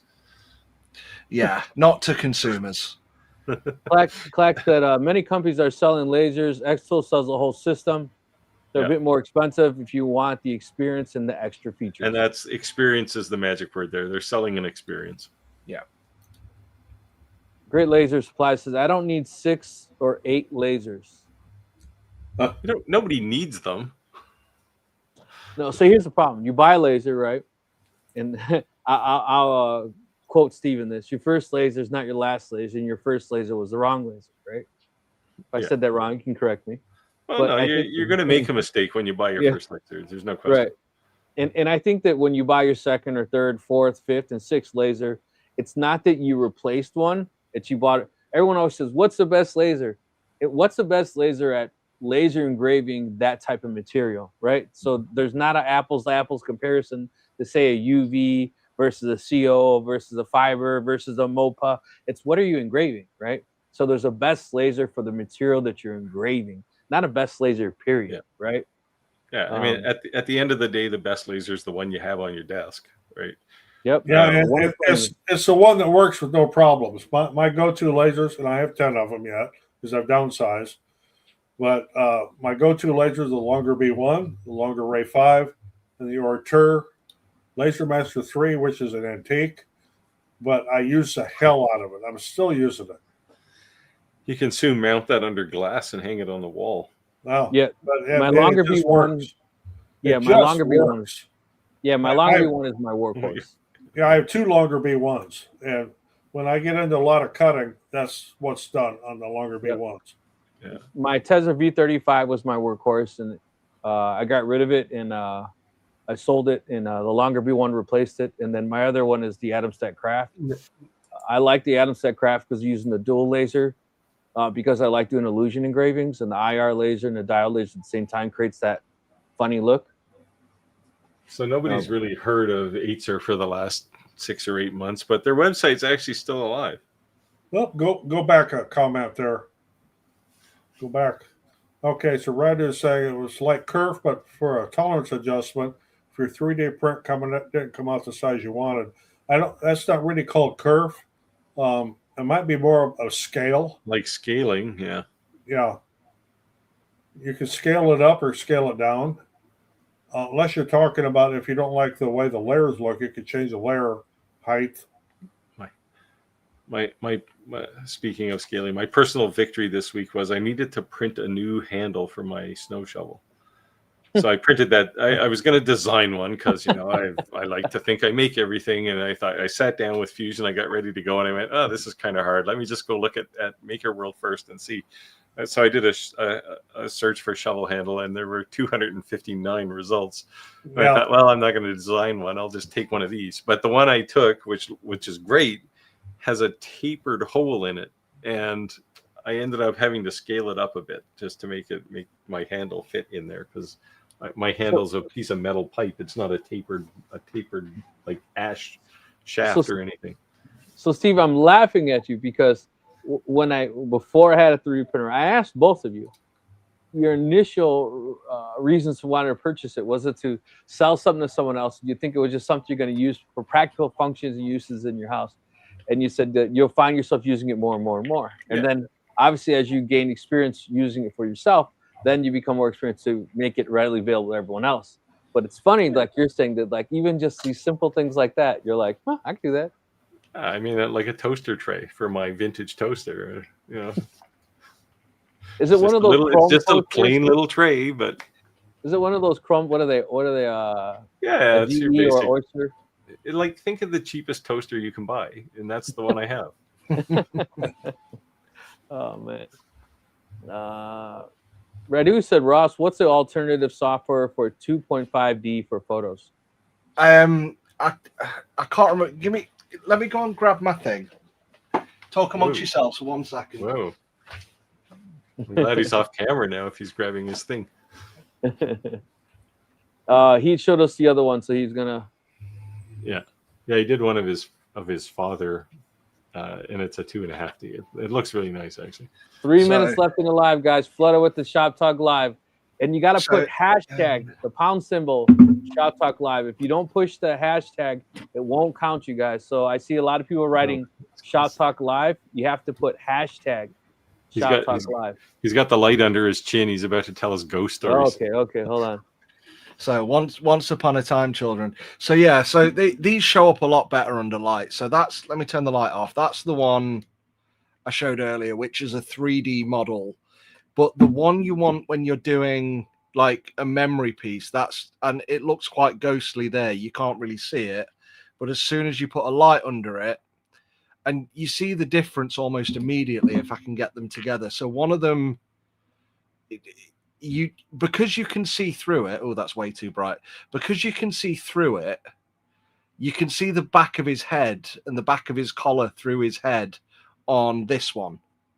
Whereas what most people I think want with these lasers is more like this, which actually looks like a photograph. And what you probably can't appreciate so much on camera is the slight 3D effect that you get with this. I didn't realize until I got these how heavy these crystals would be. But then you've got the side profile as well. So you get that 2.5D. And that's what really gives you, like, it's weird walking into my kitchen now where I keep this and seeing my dad looking back at me. And then you get the trick where, like, if you look at it from behind rather than the front, the eyes kind of follow you, that's just too creepy. So I found when I was doing my X Laser Lab review, I'd done the ComMarker one and realized that you don't want this. You don't want the 3D model. Well, that would have been an STL or an OpenJ file or something, right? Exactly, yeah. So that's again sculpted by a guy called Sid Nake, who I've used him a lot for resin prints. He does incredible sculpts of characters from TV shows. Obviously, that's Hank from Breaking Bad, not Hank. I said Hank earlier. It's Walter. That's not what I wanted. I wanted to do this. So I spent a good 2 days going through different softwares and different YouTube videos, because these things aren't until recently in the consumer space. We couldn't do it. So I found a software, which I'm really sorry, I can't remember the name of, but I'm doing a video on it. It's like Sun something 3D or something like that, which you take an image, it uses an AI generation tool to create that 2.5D, but it makes a point cloud instead of a model. So it's still a 3D model, but tiny little dots all over the place, so you can leave gaps for where the dark areas are and things like that. It's a really good tool. You have to pay for it. I think the software is about $500 a year, give or take, but you can get a free trial, but you can't just download a free trial. You have to apply and they approve it and you get a key. But these can sell for like easily $50 each. So how much are you paying for your blanks? I think I can get them for about $12. These are the con marker ones. Yeah. So what are they, about 12? Something like that. Yeah. So $12 and a little light underneath. I mean, you can sell the light as an extra. So, there's nearly $40 in that. But it's not a 2-minute process. No, you didn't like the X tool 2.5D conversion? No, it does the same thing. It doesn't, or at least if it, not in my experience. What I had with that was, like, I put my dad in it. He looked like a potato. So like it created the depth not based on a shape, but like dark and light. So I either got a 3D render where he looked like a potato, or where his cheeks stuck out so much and his forehead stuck out so much it actually turned his eyes into squints. So maybe we need to catch up on that afterwards, because if it can do it as well as this, because that's when I did it in the glass, it looked very much like that. I'd love to do that, because one of the things I'm not happy with this, and it might be how I created the point cloud, is the resolution. Yeah, like, I noticed there was some patterning in it, right? Yeah, which so maybe that's necessary. After, so I promised the giveaway at 8 o'clock. So let me go ahead and share the screen, and we will go ahead and start the giveaway. So here we go. Let's do the drawing. Who wins the pink toolbox? Gary. Congratulations. Hampton. All right, Gary. I will not reset the. I made that mistake in the past of resetting it, and then that the winner was nowhere to be found. So Gary, do me a favor. Go ahead and comment in the comments. You are here, so we can exchange information. And he's there. I just saw it pop up. You saw him? Yeah, I'm here. He's hot for the pink. All right, Gary. Congratulations. So let me go ahead and remove this. Let me go ahead and share my email address. Gary, congratulations on winning a toolbox. Very cool. From Lowe's. Do me a favor, go ahead and send me an email, rick.ramirez@ricks2cents.com, rick.ramirez@ricks2cents.com, and with your contact information, phone number, and address, and I will get that shipped out to you. Congratulations. And you can pick any color you want. So if you don't know, go to our Facebook group, which is in the bottom. Click on the link for the... So one of the things I've been printing is multi-board. They have a whole set of tool, like little bins, and like a tool cabinet. I have printed spools of filament, making those mini spools.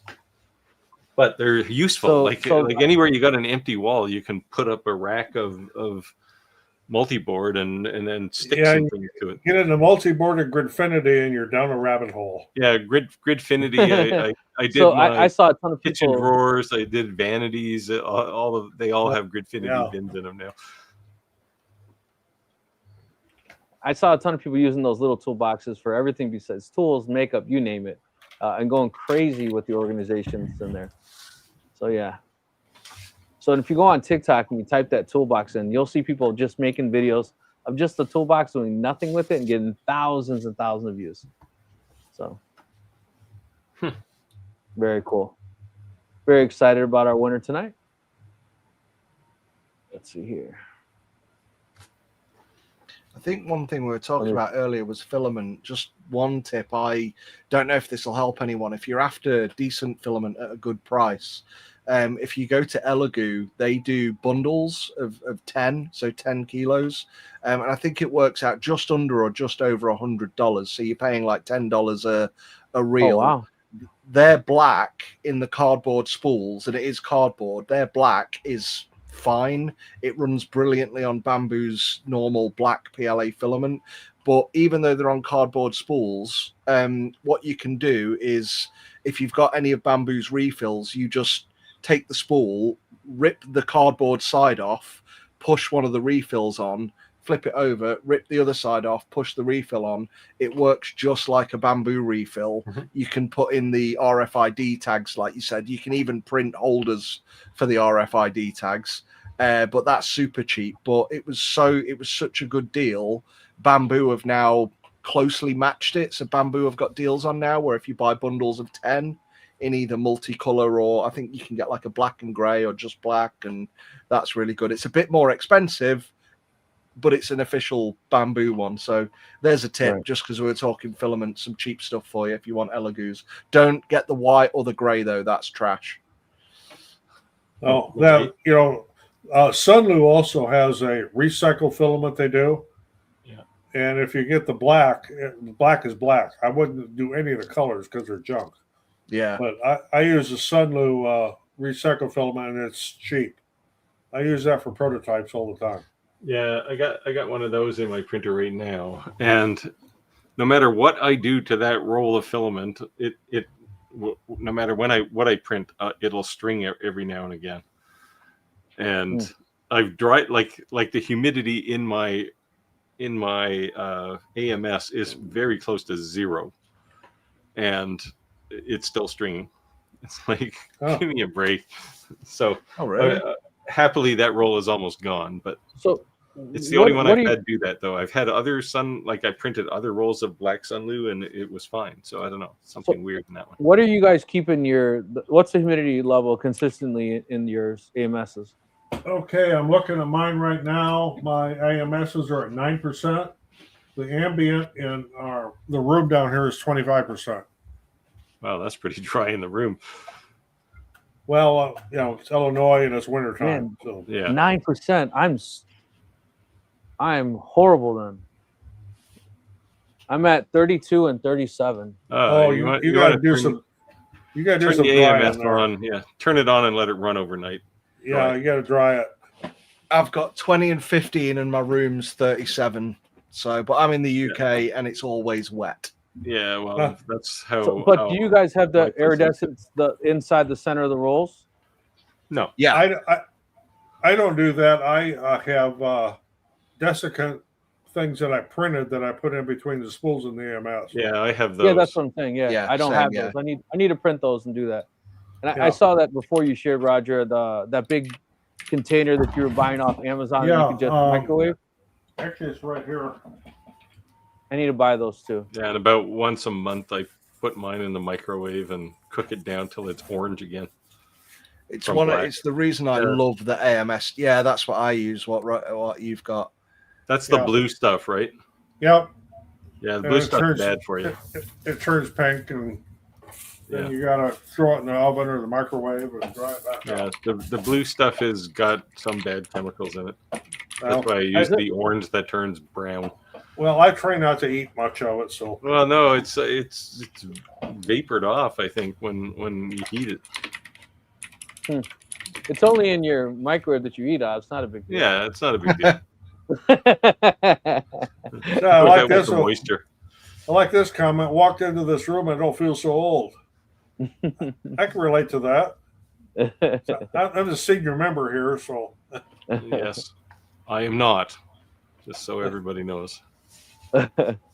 Ordinary Woodworker said, I'm 50 millimeters on my center of my spoil bolt with a 6M6 thread inserts and 3D printed clamps. Yeah, that's so. I have 50 millimeter centers on my spoil board too, but like I said, I'm just gonna get rid of them. I'll put some around the actual outside of the spoil board, but not every 50 millimeters on the board. All right, Chris says, today's trivial fact: Americans call it aluminum, not aluminum, due to No, typo. not aluminium. Aluminium. It's aluminum. No, just aluminium. Aluminium. If you, I mean, write the word out and check the letters. It definitely says aluminium. Well, not the way Americans spell it. Do you spell it different? Do you remove the second I? Yes. Yes. They do. Oh. Okay. Fair enough. We leave it in there and people still call it aluminum sometimes. That's probably where I'm confused. Aluminium just seems like extra work. Well, we're talking about how words translate. My wife is on oxygen most of the time, and she wears something called a canella, which is a tube that goes into your nose, so it supplies oxygen. We were down in Mexico. I needed another one because hers had a bad kink in it. And I checked out. I found a general store that has all kinds of stuff. So I went in and I asked in Spanish, ¿Tienes una canela? And she's, no problema. She comes back with a jar of cinnamon. The Spanish word for cinnamon is canela. I didn't know that. But canela is still canela for an oxygen tube. Then I had to try to explain, not knowing all the different medical terms in Spanish, but we finally got it, and it worked out well. But it was kind of funny that she brings me this jar of cinnamon, and it was probably good cinnamon. It's closer to the stores. Mexican cinnamon, yeah, good stuff. Yeah. Well, in Mexico they put cinnamon in your coffee too. Yep. Yeah. Herb says his clamps are still in the plastic bag. If you want to use clamps, 3D print them, because then when you run them over, who cares? You can print new ones. Yeah. Laser Graver said when he was in college, he heard the word aluminum, thought his professor said it wrong. Aluminium. He did. The one that really confused me back in the early days of the internet, and this is one, it's not very common unless you're in technical circles. And I started watching, I say early days of the internet, early days of YouTube, and I was watching guides, and I started hearing people from the US and Canada saying solder, and we say solder, and that still, even now, I'm like, no. Tell Steve to say sorry. Sorry. He doesn't recognize my accent. Well, Ross, what about vitamin? Solder. Yeah, that's fine. I'll accept vitamin. Vitamin, tomato, potato, whatever. No, I always heard it from the Brits I've known. It's always been vitamin. Yeah, vitamin. Yeah, but I'll accept vitamin. That's just a different pronunciation. You're still using all the right letters. But solder and solder. Yeah, I can't do it. Solder. I say solder. Yeah. So everybody here does. Yeah. I'd put the pink box in the video. Ain't afraid of no pink. That's a good. Very good. No, you do not have to. Kevin has asked, you have to be on Facebook. Not in mine in 2009. You do not have to be. No, the reason I mentioned the Facebook group is because it was a surprise. You really were entering a gift and really didn't even know what you were going to win. So if you were a Facebook member, you had the advantage of being able to cheat and look and see what it was. So I did a couple sneak peeks, but yeah, you did not have to. You don't have to be a Facebook member to win. I didn't make that a requirement. I just made the hashtag. And like I said, normally we do have requirements. In order to win, you have to be subscribed to every single one of our channels, and we have all these rules. This was purely just a giveaway for people who are loyal, normal watchers. There was no gimmicks.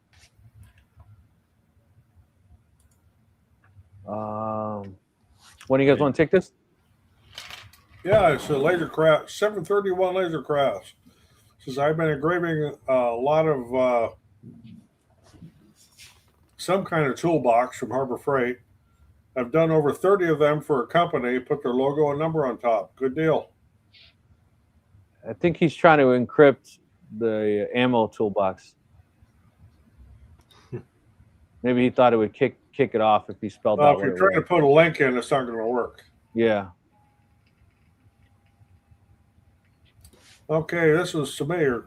Roger, what percent infill did you use for the table saw 3D printed insert? I would assume when the blade comes through, you have to have a 100% infill. I absolutely did, 100%. And yes, it does use a lot of filament. But don't use PLA. Use PETG or ABS or something like that. TTC Appreciate 1940 says better late than never. Hey, Jim.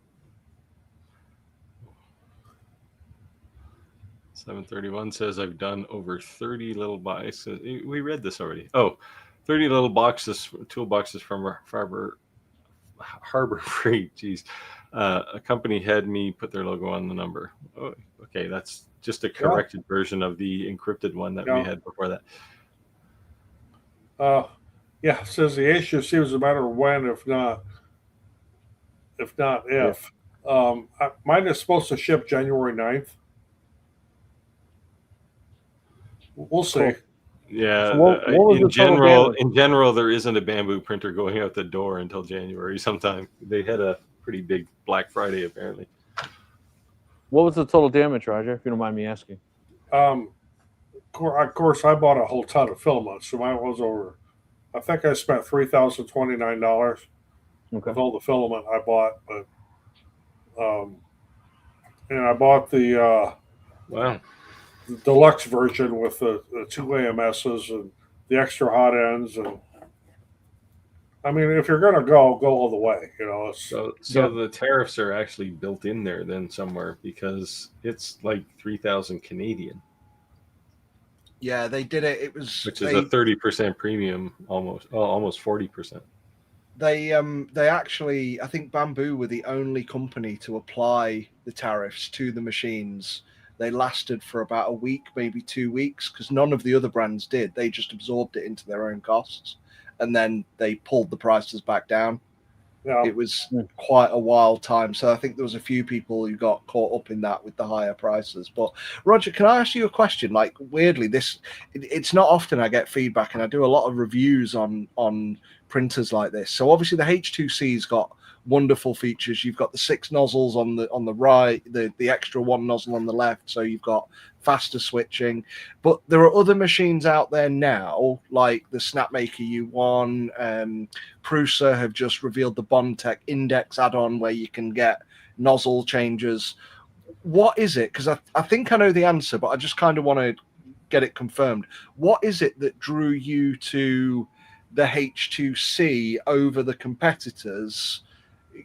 Even though when it comes to color changing, those nozzle swappers are faster. What was it about the H2 that my thing has been my experience with the Bamboo, and you probably can't see them all. I got a whole roll of Bamboo printers right behind me, and I see those 3.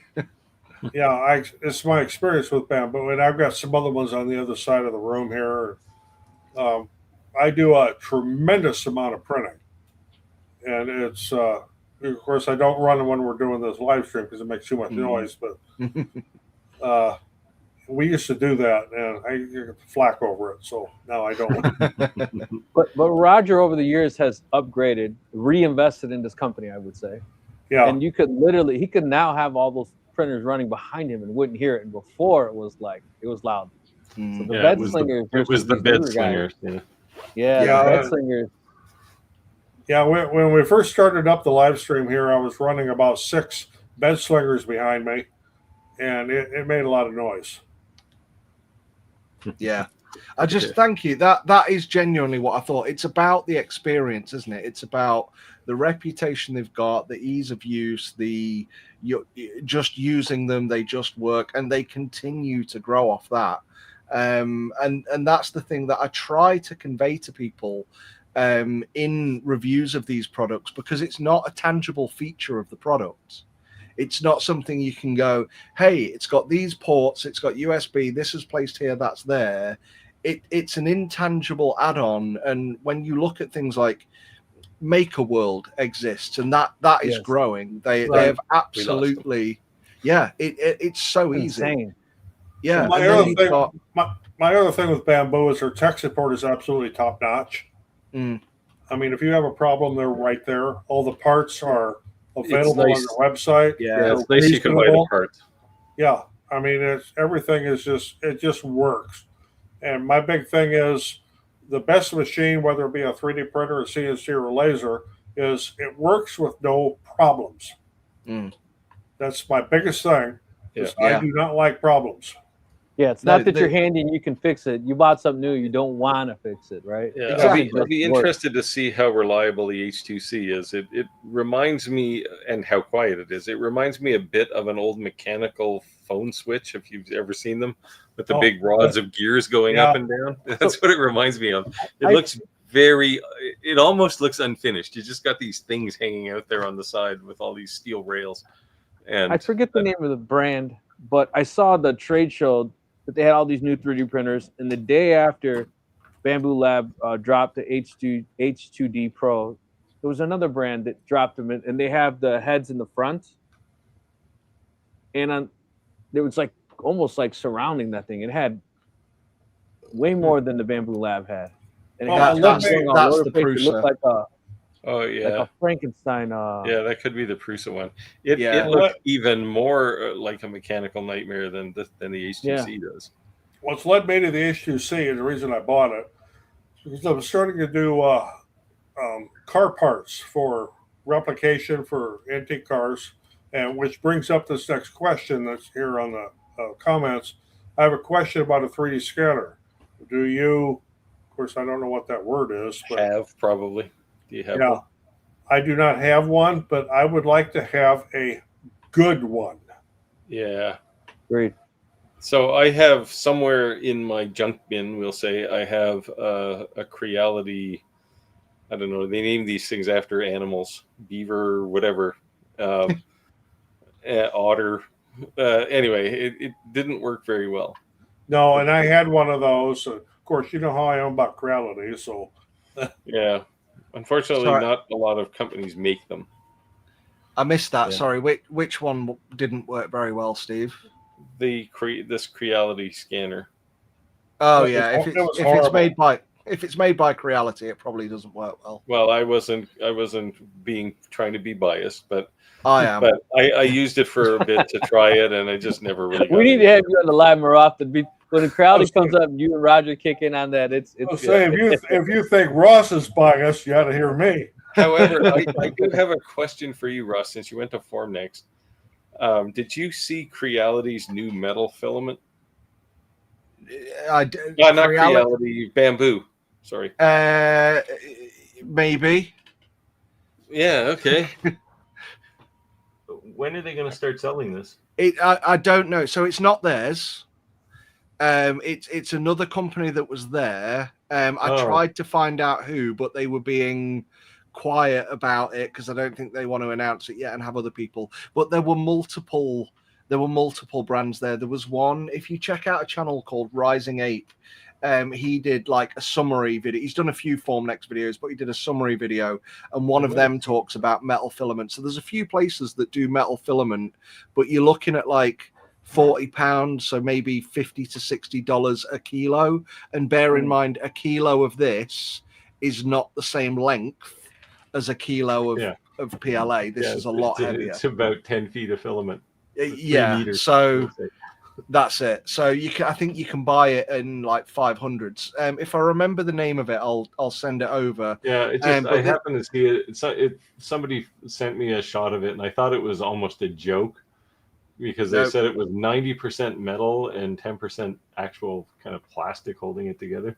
That might be a little bit of a bend, but I mean, you can tell it's got a metal shine. You can tell it's been polished. You can I don't know if you can pick that up on camera, but you can see the lines where it's been printed.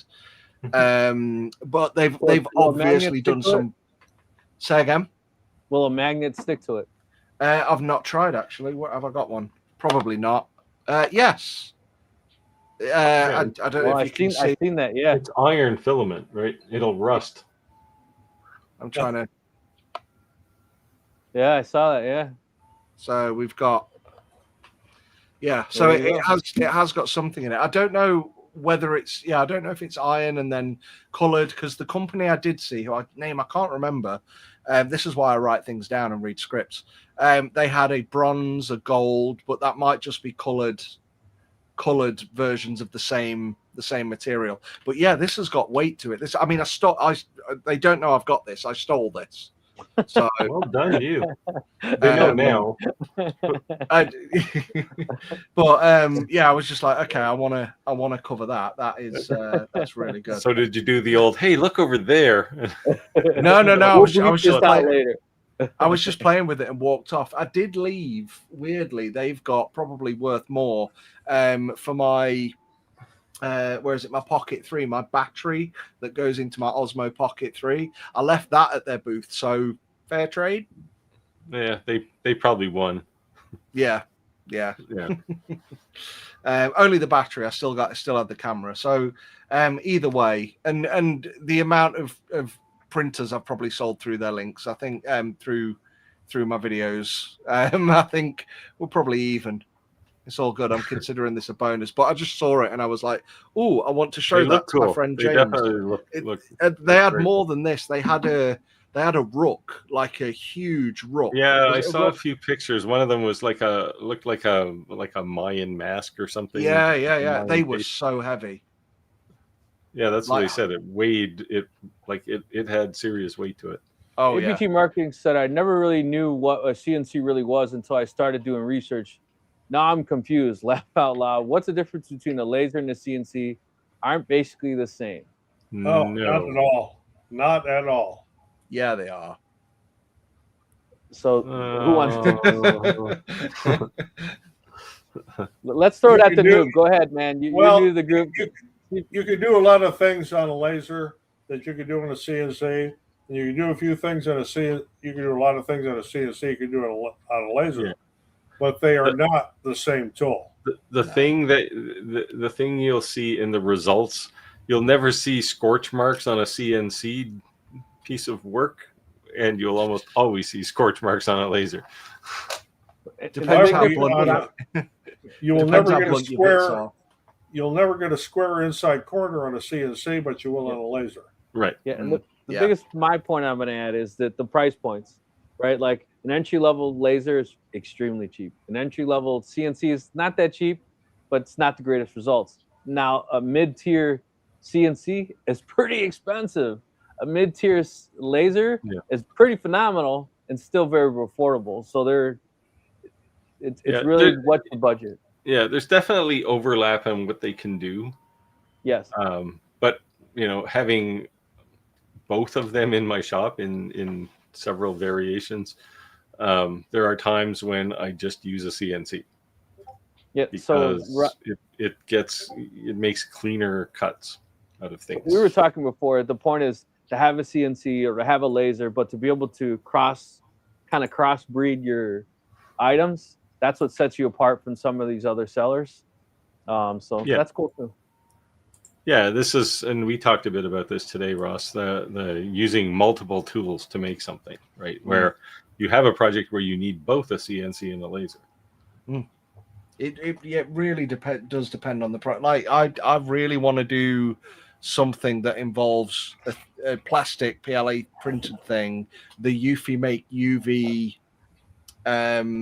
printer for color, and then laser cut for more accuracy. I've got some ideas, but for me, I'm drowning in so many reviews. I think we joked about this as well. Like you said, you often get the comment of it shouldn't be Steve makes everything; it should be Steve reviews everything. Yeah, there's times when it feels like that to me too. I'm feeling the same. Like I got into this wanting to paint miniatures and wanted a tool to paint more miniatures, and now I haven't painted anything in 3 months. I just don't have time, and that's what I do. That's my first thing. So you do need to do that. So I've got some project ideas, but it's finding time to do them. It's been a while since I've actually engraved anything for myself. Yeah, and usually when I'm not doing, like, I try to keep a reasonable balance between project work and review work, but lately it's just been so skewed because, it's like, it's like fashion week in the fashion industry, right? There's just a month in the year when you can't do anything because every laser company's trying to pack things in at the end of the year. Is there anyone who could give some feedback on this comment here? Yeah, it gets Chris gets saying he gets an extruder error when a filament is stuck in PTFE. Yeah, that'll happen. That's exactly your problem. Well, yours was stuck in the hot end, right? Or Yeah, in the get stuck in the hot end or get stuck in the extruder. Yeah. And generally, it's a piece of broken filament. Yeah. So I had some.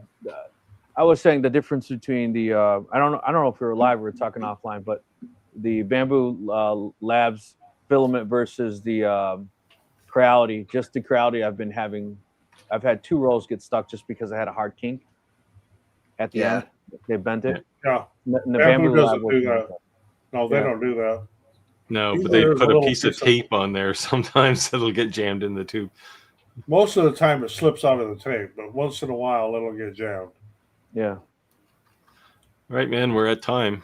Yep. Okay, the ordinary woodworker is saying any cubic Cobra 3 Max's Ace Pro is garbage. I haven't had any problem with mine. I had to eventually ditch it and switch to using a single filament roll. The cheap gears keep grinding it out and messing the filament. I don't know what to say there. I've had 0 problems with mine. Well, appreciate everyone joining live, and there was a ton of comments.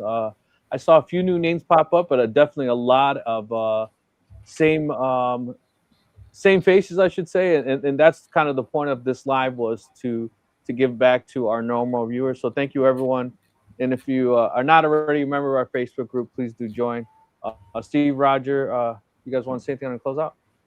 Ross? No, thanks for coming out, Ross. This was good. Definitely. Yeah. We need to talk more often because. Yeah, Ross, you're more than welcome. Siphon things out of your brain every now and again. I think you're more than welcome to join us again, especially in the 3D printing world, because I do a lot of that.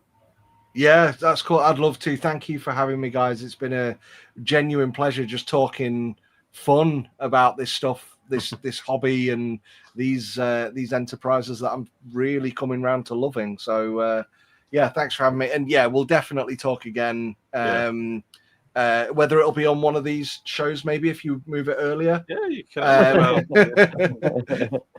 It's nearly 3 a.m. Now you can just go right to the kitchen and get some early breakfast. Yeah, I've got to take my kids to school in 5 hours. Oh, all right. Sleep in the car. Oh, I'll be fine. I'll be fine. All right, thanks everyone. Congratulations on the really toolbox winner. Thanks all. Take care. Okay. Bye. See everybody next week. Yeah. See you. Cheers. Later. Great to meet you guys. Thanks everyone. Yeah, thanks for joining. Appreciate it. Nice meeting you.